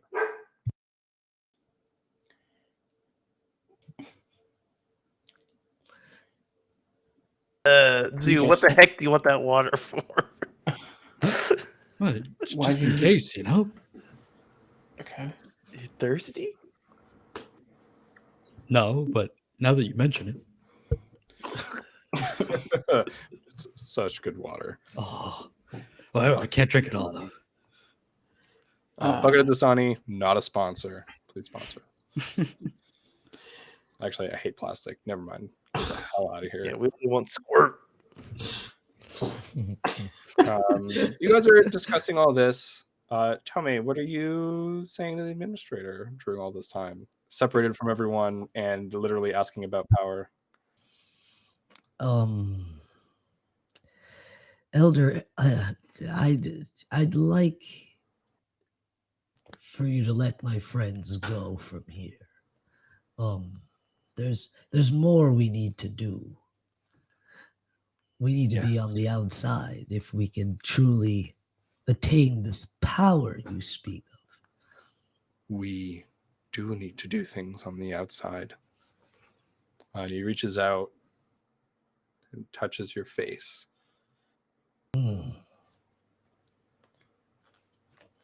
My kin.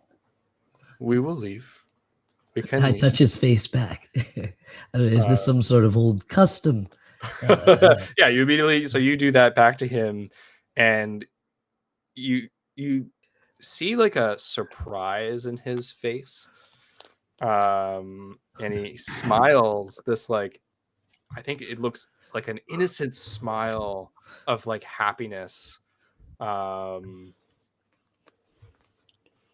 And you feel the space around you like shudder and glitch out for a second. Oh, And then you hear an alarm.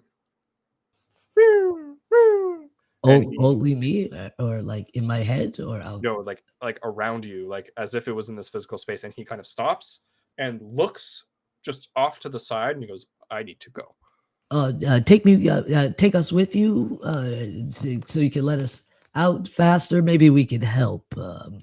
He just grabs you, and you feel like you're thrown sideways. But as you're looking at your own face when you look at him, right? And you see that face stretch off into infinity on one side, and then it's like you feel the momentum of everything crashing forward as you meet the other side of your head. And you see this kind of happen to him. You're in a endless, like a vast black ocean, and the administrator is here. And as he's here, you see like the skin kind of like start to like flake and float away from it as its form seems to grow larger within its frame. And you see the like, I don't know how to describe this. It's like a like glitch, but condensed and like fuzzy, It's like and tendrils come out of pixelating. it. Yeah, like pixely in real life, like you're watching pixels like in front of you. It's like you can't look at directly and like like the face is cracked in half and opens up, and it's like Or that like you know there's a grunge. crack there, but you can't look at directly at what's inside.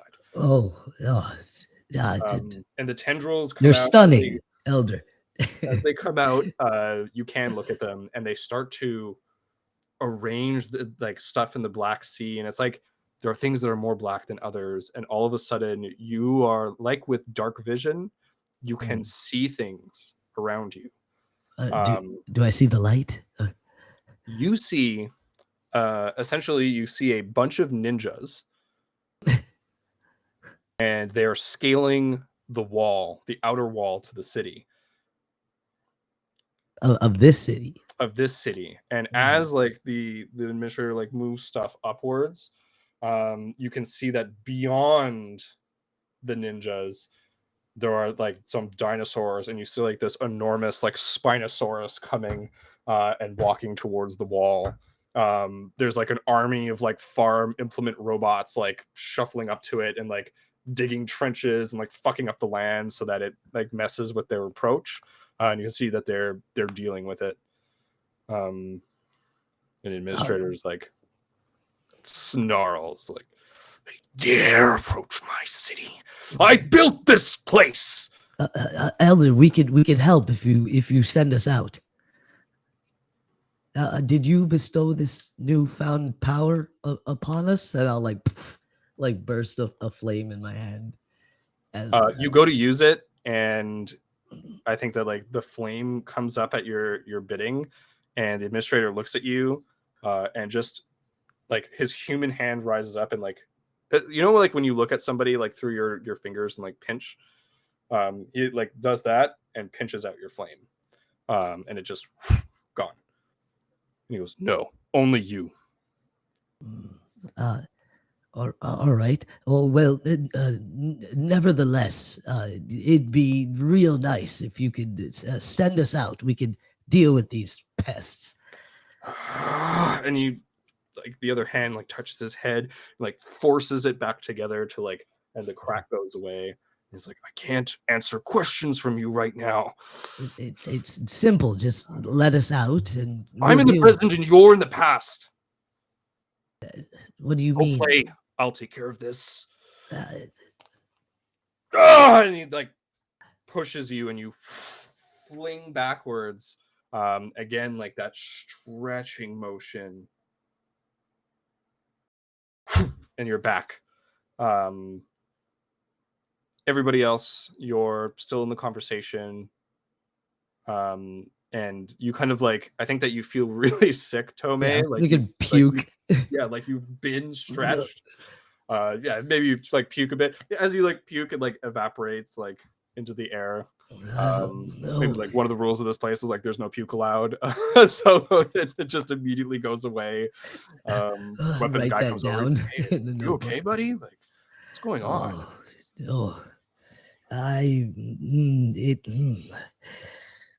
It seems there's trouble on the outside. Trouble? What kind of trouble? The walls of the city scaled by shrouded foes and a large spike dinosaur. Oh, oh, God, he's losing it a little bit. He couldn't. Oh, man. Any progress on getting us out?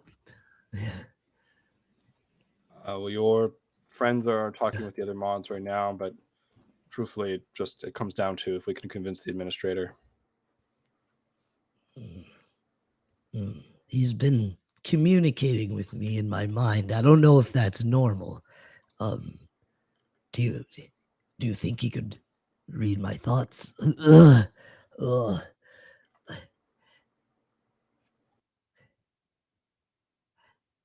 I don't think he can read anyone's thoughts. I don't think that's part of the permissions that he's been given. But you hear a voice inside your head that says, "I know everything you're thinking." Oh my. Yes. All right. Maybe I shouldn't join back just yet. Elder, do you? And I'll like think in my mind. I'll sit like cross-legged with this moderator and be like, do you consider our offer of letting us out to deal with this You nuisance? hear the administrator before he can even answer, answers you in your head, and just says, "I've already decided that you're going to be able to leave this place." Splendid. You have my many thanks. And I'll go, all right. Jump back up with a little burst of flame if I can. Be like, time to join the group. Mod's like, "Wait, what? Okay." And he'll get up and follow you. And as you guys all join together, I think on the outside, Rufu, you've been here essentially a week now. Yes.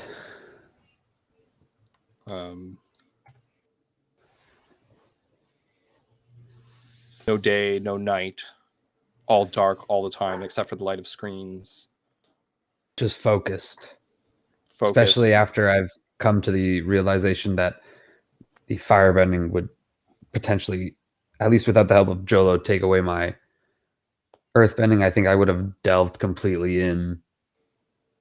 Like now, like I thought maybe the firebending would help me save them somehow, but now the only way I can is to learn more about this technology. Unless you take, and so I delve into it with fervor. Into the unknown. Sorry? I said, unless you take a leap into the unknown.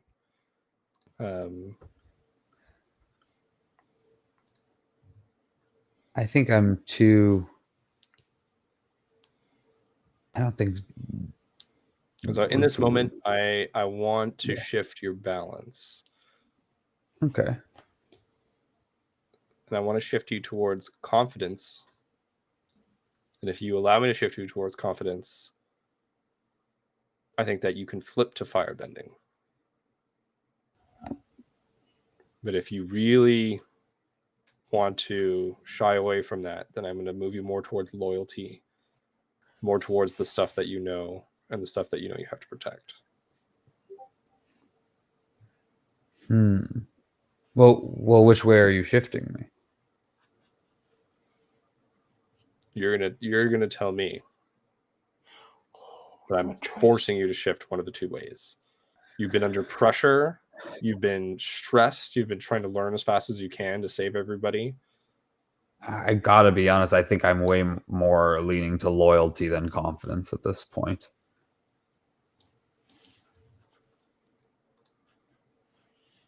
Amazing. So then you shift towards loyalty. Just once? Yeah, you shift once towards loyalty on the track. You're solid in your earth bending. You know that there is fire bending that's there. Mm-hmm. That it might take quite a bit of energy, and potentially even some strenuous circumstances to try and tap into it. Right. Emma kind of like wakes up this day and says, "Okay, I think we can do it. I think we can synchronize. I think that I can get you in. And with you on the inside and me on the outside, I think that we can take control, or at least take some of the special powers for ourselves of the machine. Wait, you want me to go in there? Yes. After all this, I'm supposed to go in there? Yes. All right, I'm counting on you. I'll do it if you think that that's the only way. You got Can I ask you something? What? After all this time, you've guided and comforted me, but I don't. What happened to Fang? She goes to turn away, and you see her crying. She's fully crying as she turns away from you. I stand awkwardly. Yeah, I think like she tried to hide it and she got a miss, and essentially like you watch her shoulders like buck a little bit as she's turned away. And I'm just gonna be like, no, no, no, no, no, no, she no, breathes, no. puts a hand out, kind of like, it's okay. I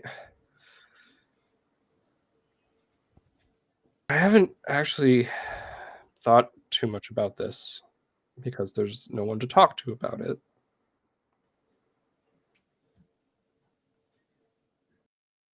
Fang was my partner. In crime? Yeah. But also my partner in life. And you see she has a Like me and Joe. band on her finger. And Oh. Fang was the adventurous one, and Fang is the one who entered the simulation.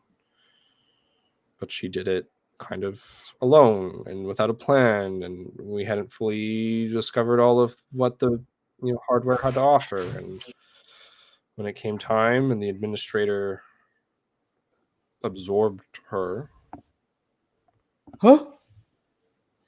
I couldn't stop it. He could do that? She wipes her tears and goes, "Not anymore. If you go in there, I guarantee that you're going to be fine. And I think we can save your friends." All right. Well, you convinced me. What else is there anything I need to do before I get in there? You've learned what you need to learn. I'm going to give you some tools, and you're going to essentially just do the kind of stuff that you did out here in there at my direction. But now you know what to do. Can I ask you this? Hearing all this and being motivated by Emma, can I shift my balance towards confidence? Let's get back to that balance. What is going to allow you to do that? No, twice over, like over into confidence. I don't mean back to zero.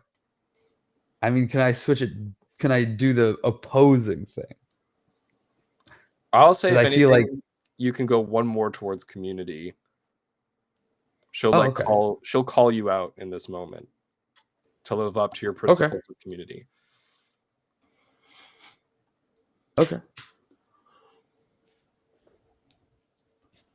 I thought just this kind of speech and explanation kind of just filled me with confidence that this was going to work. But I think she's inspiring you to go help your friends and to be part of this with her, like to do something together, and not necessarily on your own, which is maybe where the firebending would have led. True enough. And so making that choice, you get in the pod, and it's like a TV turning off. And here you are with everybody else. Wait, where is she gonna pee? Who knows? Because you are now inside the simulation. But you have you can hear her talking in your ear, and she's like, Rufu, do you hear me? Yeah, where are you gonna pee? I actually really have to go pee right now. I'm gonna make a little corner, and then just if you come back, don't go there. Gross. Traditional. The pee corn. It's the pee corner. And as she says this, and you're in, she goes, "Oh my god! Oh my spirits! The city's under attack. What? We need to get your friends out of there right now." All of you see Rufu appear. Rufu is like wearing this armor of light that's like over him. Essentially, it looks like an old timey An like angel? knight's armor, like gauntlet, like heavy plate kind of thing, but made of light. And With it's the like visor open. What the the heck? visor open so you can see his face. Whoa. Yeah. Looking good, kid. So he just appears there and he's like staring into the air and like talking to somebody. I get jump scared. Splash him. Splash him with the bucket. A bunch of water hits you in the face. Oh, I'm sorry. Ah, what the fuck? Wait, Sue! Rufu? Huh? Yeah, Guys, we gotta get out of here. Nanta, what do you Rufu? mean? How are you here? Oh, There's no time, Well, okay? wait. We gotta get out of here, all right? How? I have a way out. Emma, what's the next step? We gotta find Joe. Tome, you show up. And Boss, where's Boss, guys? no. We lost him in the crowds. Where's Leave him. Coloni? You have a way out, kid. I'll roll. I kind of start chittering. Boss runs out of the crowd and jumps up on your shoulder. How does he do that? I don't. I give him like understand. a secret handshake that we have. So where do we go?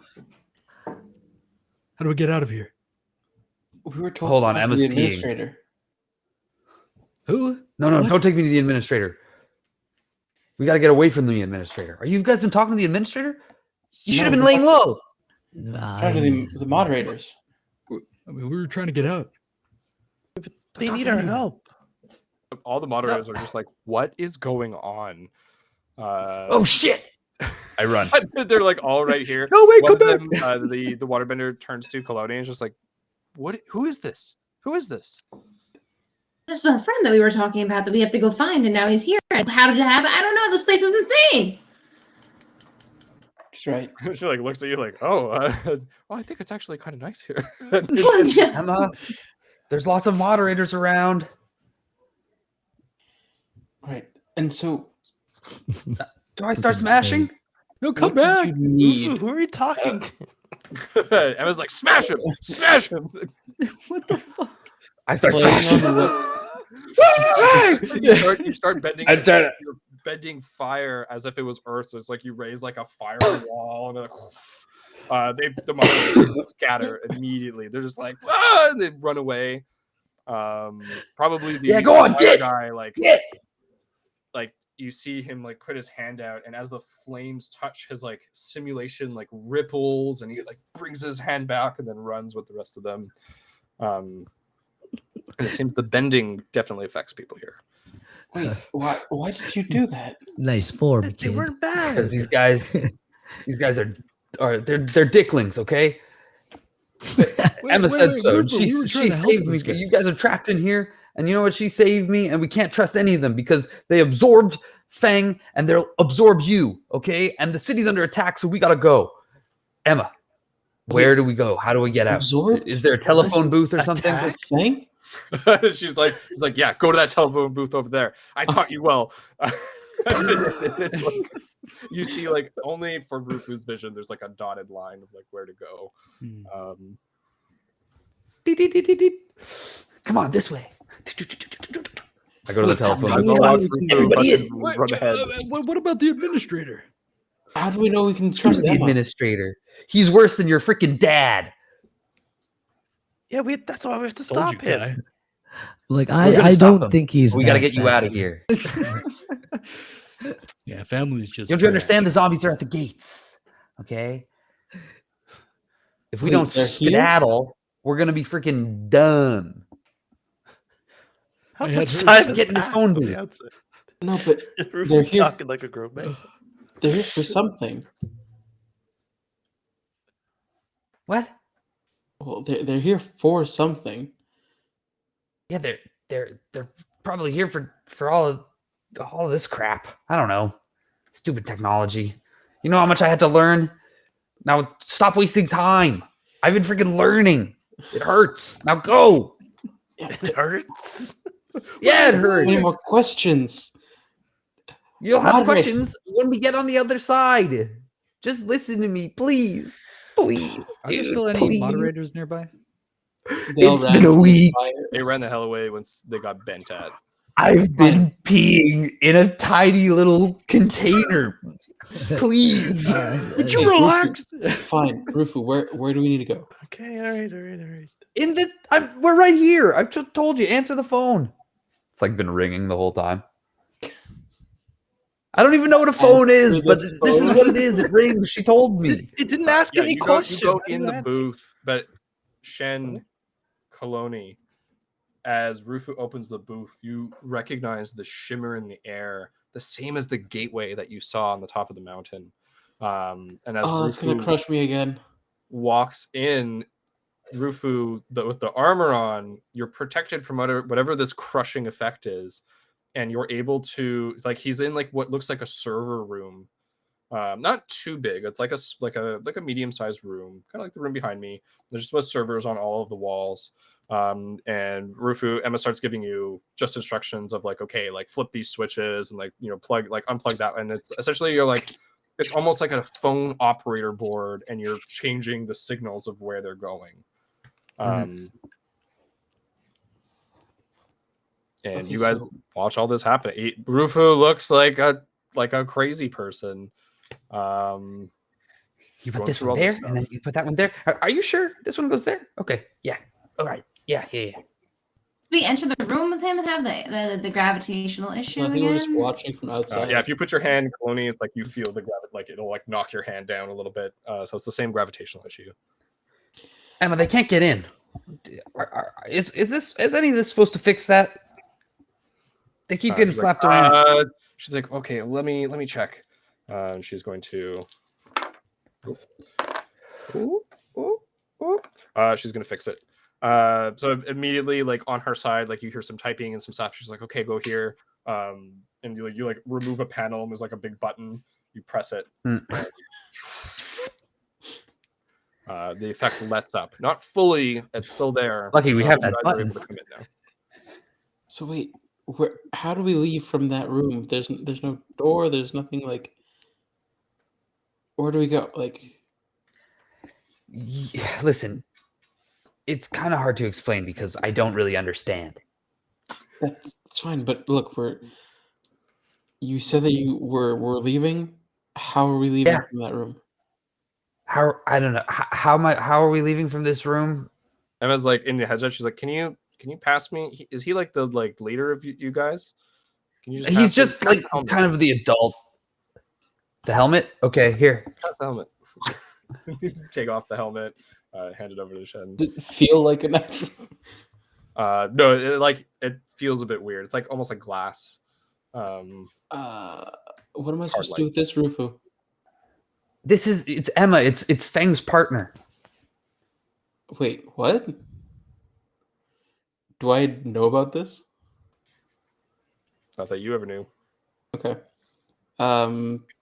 So I'm gonna kind of like, hello. So you put on the helmet. Not Rufu, that you you ever knew. continue to fix some stuff. I don't know what the rest of you are doing. Probably a little bit She been lying to me the whole time. But Shen, you hear Emma's voice, and she's like, "Hello, hello." Hello. What is this you're telling Rufu? We're in the middle of trying to take control of the system so that we can get access either to just walking out of here or getting the robots to literally drag you guys out of the veil. Okay. Great. We were trying to do that with the moderators too. The moderators have no real power. Like, they only have power within the simulation. Yes, they were told they wanted us to try and convince the administrator to get us out. I don't know. Look, the administrator is the one who killed my companion. How did they kill Fang? They essentially absorbed Fang. Like her physical body? Yeah, like absorbed her, like ripped her apart into pieces and analyzed every piece and then tried to use those to gain more power. Before Fang, the administrator didn't have access to robots on the outside. After Fang, it did. But it didn't know I was trapped here. She learned about the ancient city more than I thought she did.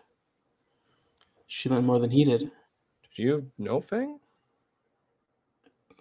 Yeah. I'm. You're not one of those neoterics, are you? That's exactly what I am. Yeah. Okay. She taught me nearly everything I know. Well, I think she did the same to me, so maybe we're both Fang's apprentices in that way. Look, I'm going to give you the too long didn't read version of this. We have a choice right now. We need to choose between finishing Fang's work and taking control of this city, or just completely shutting it down.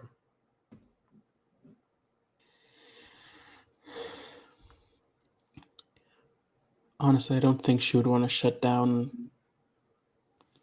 the people who are just trying to live. The administrator, I can see, I want him gone for what he did to Fang.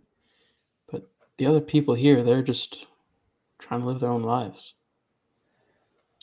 I thought so too. Look, can you get the others out and I'll stay in and help you take over whatever this is? Sure. How much do you know about technology? Everything that Fen taught me.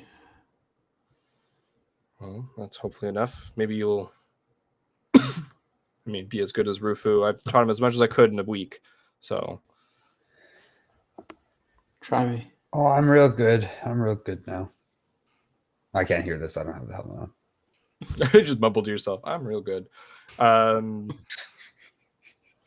So she starts to describe what to do. But I think this is, you didn't know how to handle ancient technology. And I think that you're learning on the fly right now, as fast as you possibly can. And so in this moment, I think that she's calling you out to be the prodigy. That's because I'm going to try and shift mounts towards excellence. Because once I see someone use an unknown technique, I can mark a fatigue, shift my balance, and take it as learned. Yep. So I'd like to try and use that to learn ancient tech. Yeah. Yeah. So absolutely shift towards excellence. And you immediately, what took Rufu a week to learn, you learn on the fly, just like in 15 minutes as you guys are in this room. And then Emma's like, okay, we have to move to the next room. What are the rest of you doing while they're like working on this? Like, are you guys talking to each other? Are you just standing there kind of like going, what the fuck is going on? Like, Ananta is just like, I don't understand this anymore. I'm done. Same, pretty much. I think Kaloni would be asking everyone, like, telling everyone about her weird vision experience, but also trying to figure out, I don't know, what everyone else experienced in their time apart. Ananta's like, good call. And then it was like, she'll recount Shen's like astral experience as well. and fill in Jet and and Sue and Tome. Guys, I just learned how to make dumplings. Oh, at least you were paying attention. And I was like, did they look good though? Yeah, they're like the best, apparently. My gosh, that's invaluable. It is. And I think just relates to you in a moment of like, oh, this is a real world thing that's like actually applicable and like that, like we can actually act on, and it's not as like weird abstract as the rest of the stuff that's going on. Did anyone see what's going on with Shadim? I feel like he's dropped out and Summoned him with some MIA. He's been dropping in and out for I've been some noticing connection issues. so. But for now, It's been Rufu joined does by have the admin. information that the other party doesn't, so he could be letting them know what happened on his end. Right. So yeah, you guys share information. Everybody knows everything that's been going on up until this point. You're all back together right now. You guys head over to the next location. Shen, you have the helmet on, so you see the dotted line of where to go. Rufu, you're following behind, still have the light armor. And there's another. As we're going on the white line, Sans like helmet. the dotted line or whatever, I'm gonna try and explain to the rest of them, like to the best of my ability, like what I'm trying to do. Basically, I'm just trying to like wrest control of this simulation from the administrator to allow it to continue carry on for these people inside the simulation, but at the same point get us out so that we can go deal with apparently the threat to the city and potentially have robots to back us up. So Nanta is just like, so this is like a spirit world, and Yeah, and we're getting power in here from the spirit world directly. Yeah, that's what Lars was telling us. Okay, that makes a little more sense. And so that might be why the spirits were so angry, because they were taking this power that might not have been theirs and converted it to their own needs. Okay. I'm not sure. I'm just spitballing here, but people tend to Shen, be. Oh, yes. Okay, so this makes more sense now. Right, Kaloni? Like looks over. Yeah. I'm sorry. Give me 1 second. What was that, Jet?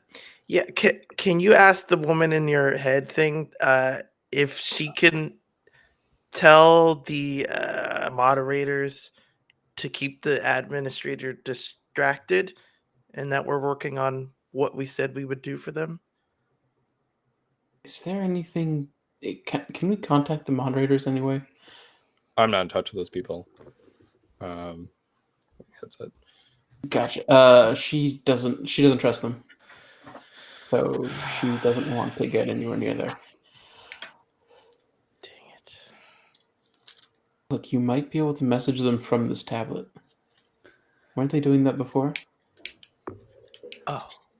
I could try. I don't believe they were. Oh no. Okay. I thought that was something that he was able to do. Like the first guy that gave us the tablet, wasn't he like typing things on his? Emma sent you a message that you saw on the tablet. Okay, so that wasn't. We weren't able to like reply or send other things. No, she was like hacking Okay. it essentially. Sorry, I got my prop. My call center days. Sorry, Jet. I guess they're just gonna take us at our word. We said we would, and that's what I'm trying to do. I'm just worried the admin's Distracting gonna. the admin. I don't know. Yeah. We'll keep an eye out. You hear the typing from like her, like. It seems like the admin isn't on your tail right now. It seems like he's kind of leaving well enough alone, but there's the attack to worry about as well. He might be worrying about that. That's what it seems like. So there's a real attack happening, like out where we came from. As she says that, That's what Rufu said. all of you Ninjas. inside the simulation, crazy cracks in the ground, buildings start collapsing. You hear screams like from people all around. It seems that something is affecting everything, and you hear her curse. I don't know why I took this off. And was like, the infrastructure of the city is starting to crumble. The attack, I guess they got through the outer wall. They're coming in through the city. Many robots have been destroyed, as far as I can tell from here. There's not a lot of time left. They move quick. How are they always finding us?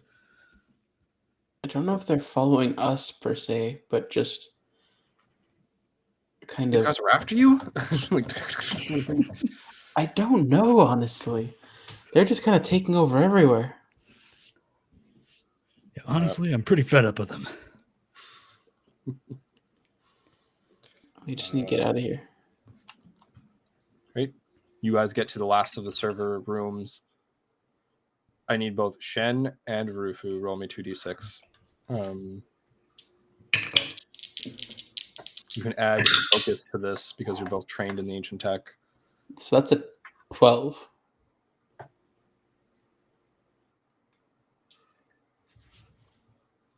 And Rufu? Also, Kai's back. Kai, you've been with them. Focus. Everyone just shared information. That's all you missed. So it's like you know now about the visions that Shen saw. You know Sorry, I about was the muted. visions that Kaloni saw. Roll that And then focus, you guys Rufu. told them what you guys Oh, saw. I already did. It was a 9 for me. A 2, a 5, amazing. and then a +2. A 12 and a 9, you guys make short work of this last area. And I think that everyone here feels really queasy all of a sudden. Because we're shifting back to real time. Well, and essentially all of you start coughing and like glitching out. Sue disappears. All of a sudden, Jet disappears. Kaloni, like you and Wait. Anaka like look at each other, both vanish. Emma, wait. I need to find Joe. Shen vanishes. And I think like as Shen vanishes, you like grab the helmet and you say that, and then you just hear Emma say like, "We got him," and then you vanish. Only leaving Tome. Oh, damn. And Tome, you feel that voice in your head again saying, "I told you we would leave."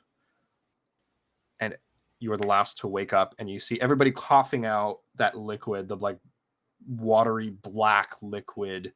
And it seems like lighter than before. It seems like the blackness is like seeping away and like leaving, and now it's like only this translucent kind of like liquid. And even like as you cough out the liquid, before the liquid like would get drawn back up into the stream with everything else, and now it's like staying in like small pools on the floor. And you're all awake in the middle of the donut. Emma's there. She like rips off her headset, comes and like grabs Rufu and like hugs you and is like, "We did it!" Yeah, What's going on? you're right. You're right. We did it. Okay, but now what? No, what's that smell?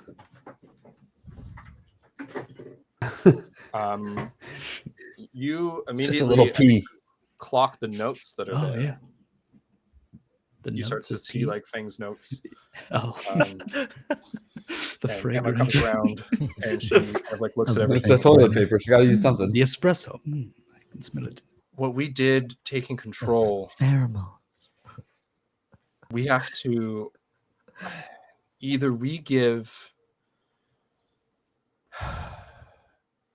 And she like brings up some stuff, and you can see as she brings it up, it looks like there's an army marching on the city. You can see multiple like huge red dots on the inside. There's like like these like a group of like moving red dots that are like hovering over everything on that side, and then you see all these like blue dots, and it seems like a bunch of robots that are going. You see like there's a few that are marked like the protector droids that you saw before, those huge canine like massive robots going forward. And then she like brings up a couple other screens on the other side, and so it's like if you walk around and like look, you're looking through the eyes of those robots. And as these huge robot dogs fight these huge dinosaurs, there's this crazy scrap going on outside in the city. And she's like busily like looking at this stuff, and she goes, "We took control to get out of there, but I think to give them a real chance of fighting back, we need to give up that control again." Why don't we just split the permissions amongst the moderators? That way, not one person has absolute control. We could maybe do something like that, but essentially we need to bring the defenses of the city back online and get ourselves out of here.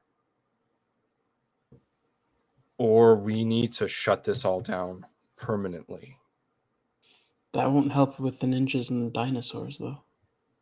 I think I can start up some sort of a core meltdown that'll take this whole place out. And no one will ever have to deal with this again. And that army will be gone. And how do we get out?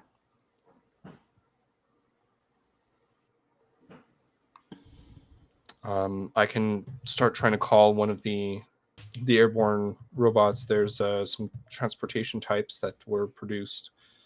Definitely call one of the larger ones. We will Wait, need wait, to get wait. out. But what about the moderators? Well, we can split the permissions, and she goes to like touch the terminal, and electricity just arcs through her as the whole place shudders and shakes. And you can see on the screen like one of the red dots is like a lot closer to the center of the city, and she collapses to the floor. Whoa! I go to grab her. Okay, I'm going to try and do what she was going to go do. You grab her. She's alive. Seems like she just got badly hurt from the shock of like the Nexus computer. Shen, you go ahead, look at the computer. This is some complicated shit. This is more complicated than before. But you saw her working at it, so potentially you could. Can you use that skill again to like jump up another level? Well, that would take me out of the scenario. But I'm okay with that if, like, Shen would do that if that means getting everyone else out. I think in this moment you have a choice, and I think that if you give the permissions, like if you reverse the permissions, then you don't have to you don't have to shift your balance towards excellence. I think that it will just cost you essentially fatigue to figure this out in time,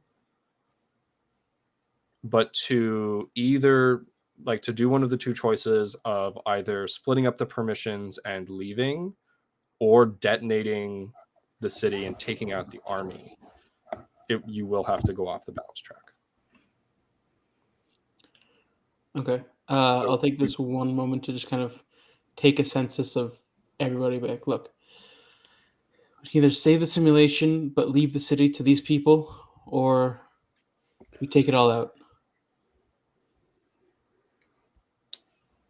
I know what I want to do, but look, what do you guys want to do?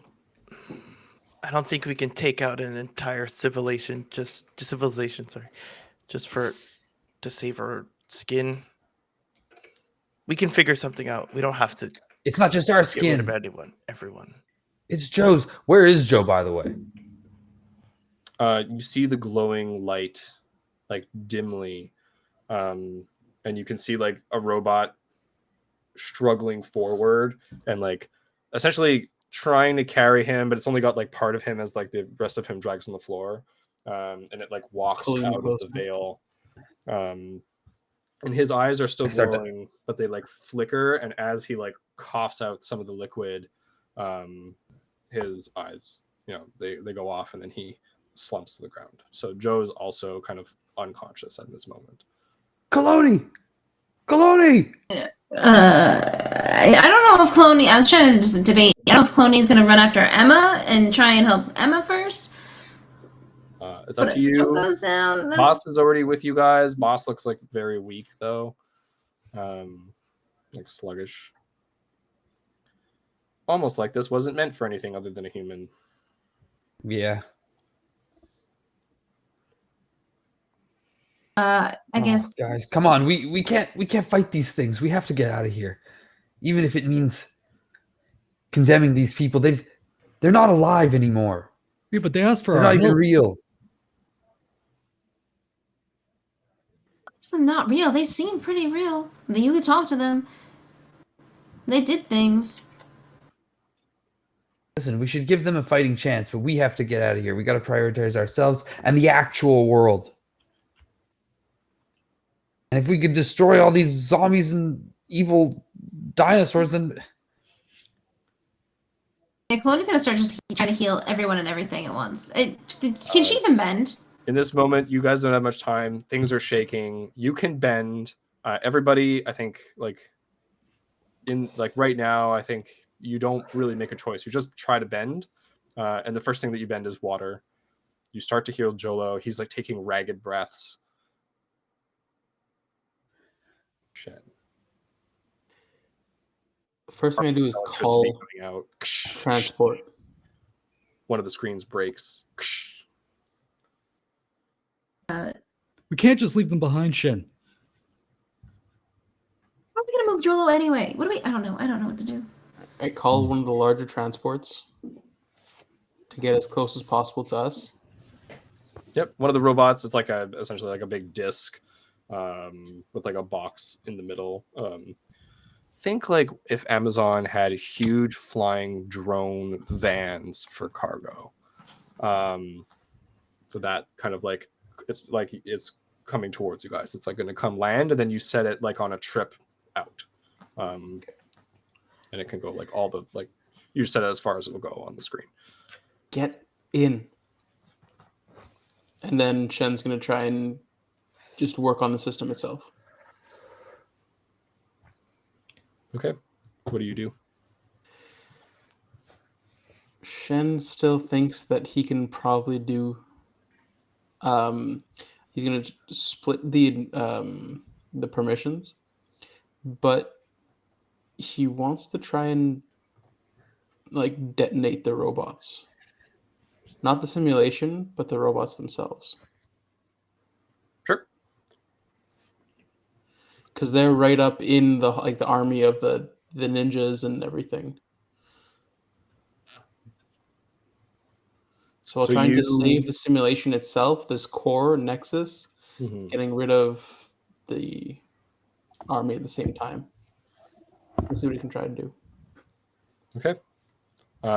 You all start to pile into this like flying drone thing. Shen, you're going. You start to feel feedback from the computer like lancing at you, and you know you're running out of time. And I think that in a spark of like, what can I do? How can I do this faster and better? Right? How can I get everything I need to get done in this moment? I think you bring up Feng's notes, and as the prodigy, you instantly realize there's some sort of a cipher here. And you recognize that there's something in here about the liquid from like the tubes and from like, you know, the general like reactor area and the veil mingling with human anatomy and potentially being able to have control over it.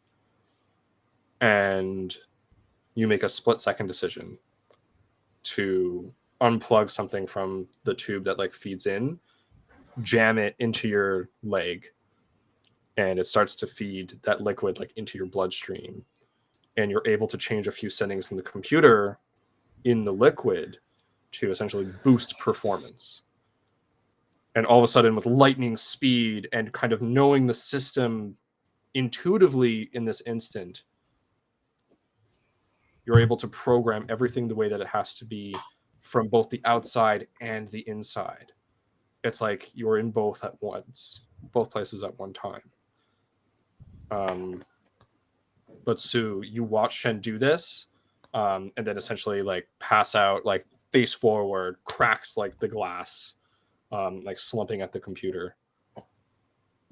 Coloni? I can't heal everyone at once. I can't Yeah, heal I'll everyone go at once. everyone out. Make sure like he's not like Trying to move bleeding or Joel something. in. Yeah, I make sure that his head's not like cracked open. So you grab him and maybe like you start bringing Shen into the cargo drone, and it like seals up and starts to fly away. And you guys, like, there's windows on this thing, and you see like they're like really small windows as you kind of maybe look out. Shen unconscious, Jolo unconscious, Emma unconscious in here. As Colony tends to them, you lift out of the veil for the first time in what some of you know to be a week, what others think is like a day. And you see that the rain is still kind of falling in this moment, and explosions start happening all over the city. And you see robots run forward and like grab onto dinosaurs and blow up, and there's blood. But it seems like there's way more ninjas than there are robots. And as all of the robots detonate, they take out a good portion of the army, especially the dinosaur forces. But the ninjas kind of like are like still kind of nimble enough and around that they're in the city now.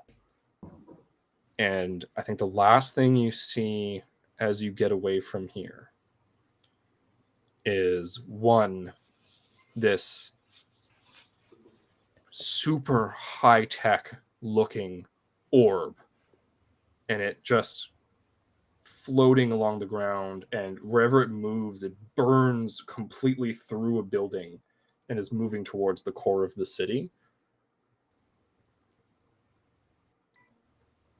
And then you see a dinosaur in armor, somebody standing atop of it holding reins with a huge spear behind you guys, white flowing hair behind them. White hair. But they seem to be flying next to your drone, and indeed, like as like some like pterodactyls or something come near, it like diverts the dinosaur and attacks them. You see the spear, like they throw it and it shoots out, hits one of the pterodactyls, and then comes back to their hand, and they essentially riding this thing. But the dinosaur that they're riding is like, it's not a pterodactyl. It's one of the ones that it has plumage. It has like those bat wings. It has like the more like jaw with like teeth in it. And they fly with the rest of you guys out towards the outskirts, beyond the outskirts of the city. And I think Shen, in those like last moments where you had like utter control, you reprogrammed it to send you guys all the way to the Spirit Council. And that's where we're going to end this episode of Avatar, Age of Bone. Yeah. Thank you all for watching. Damn. Damn, son. Thanks for watching. Damn, son. Let's do our growth Oh yeah. very quickly. And we'll let everyone go to bed. Thank you, merciful master. I'm so tired. God damn. That's a lot So happened. tired. Amazing. So, first question: did you learn something challenging, exciting, or complicated? Yes. Challenging. I mean, Very Yes. challenging. Did you Yes, stop? challenging. A dangerous threat or solve a community problem? Not completely. no, not really. No. I'll say yes. But we You guys kind of solved the definitely, simulation thing. yeah, like you got out of the simulation. You've stopped part of the army. Like It was a problem for our community. That's the thing. I mean, you kind of Hi, you mods. also solved the problem of the permissions with the administrator and the moderators, right? For the simulation city. Hmm. So I think that there's like you guys kind of like all at once fixed a whole bunch of stuff that I wasn't quite sure that you were going to get to. Cool. Did you guide a character towards balance or end the session at your center? I have a did. question I about that. did. Because I got knocked out, do I come back at my center and thus end at my center? Or do I end off? That's a good question.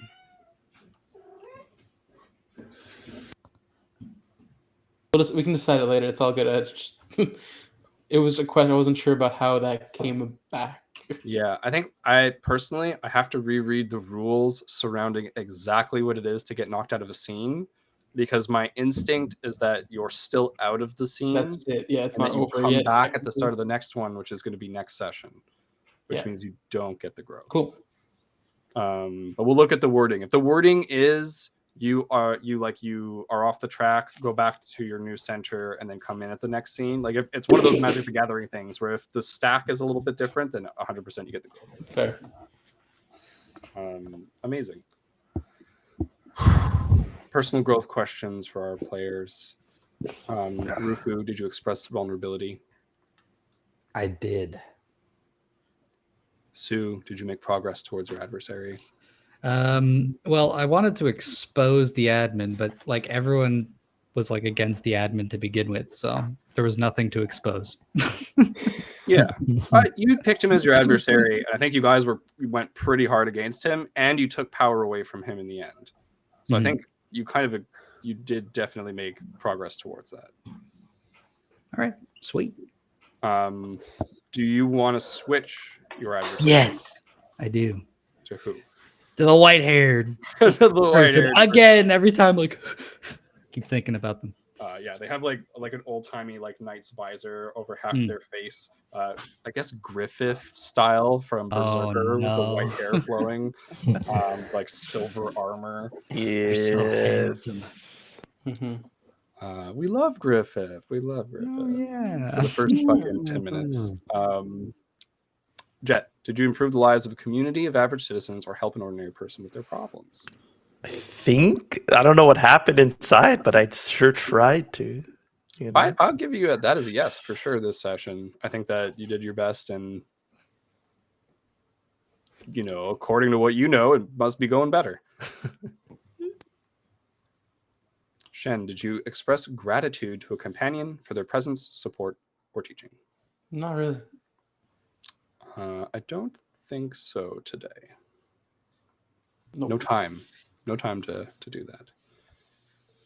Kaloni, did you resolve an issue or conflict relying on something other than your trainings? No.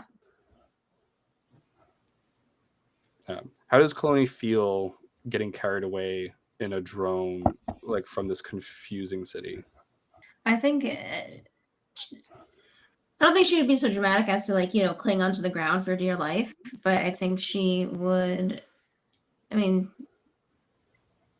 she's flown before, I think, or she may have taken things that allow her to do flying things. Sure. So you took a ride on a spirit at some point in the forest. yeah, sure. so that's not. It's not a living, breathing thing. How does it keep going? When does it stop? How does it know how doesn't know what's going on? So it's not uncomfortable being in the air. She's just uncomfortable that it's an inorganic vehicle. Yeah, and 3 friends passed out in here, or 3. Yeah, she's of the party. also very focused on waterbending all of them. Yeah, absolutely busy. Okay. And Kai Tome, did you learn something important or meaningful about your lineage today? I think this message, I don't think I didn't learn anything new. Not about the lineage specifically. I guess on the effect of the world, we like built this place. Yeah, but you learned that last time that he was the founder, and yeah. But I think that maybe you actually leave this place not having accomplished your goal. You didn't find out how the energy was produced. and you don't have any schematics for the batteries that you wanted. Too distracted by everything. I think I'd be like writing down like a lot of the history, like taking this time to like sit and write what I've learned into the book, because that's what I wanted to learn too. Yeah. And this is like something pretty significant. And I think like that whole time too, I'd be trying to talk with the elder, with the As you machine, write too. stuff down, you hear that voice in your head, and it's like, that's wrong. This is the answer. And it like, and he'll like make corrections as you write down the history. And wondering if the machine's blowing up like pains him. Do you ask him that? Yes. I think that there's like a little bit of silence, and then it says, it is a sad thing.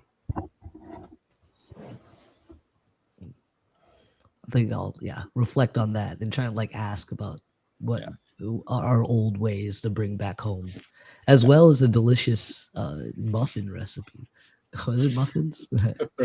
I think write some stuff down, and we're going to start the next session. I think there's some things that you can ask him, some harmony rolls maybe to get along with him.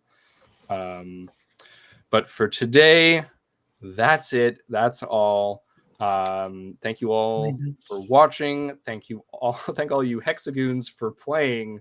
You can find us on Twitter, YouTube, Instagram, Twitch, TikTok, Discord at the Hexagon TTRPG. Our next session is going to be on Thursday at 7:30 p.m. And I actually know the answer this time because we just talked about it earlier. It's going to be Star Wars with Bernier. We're going to do May the 4th. Part 2. May the 4th. On May the 4th. So May the 4th. May the 4th be with us. I know him. Everyone's got to dress up, okay? Good night, everybody. We're Hexagon. Bye. Bye. Ciao.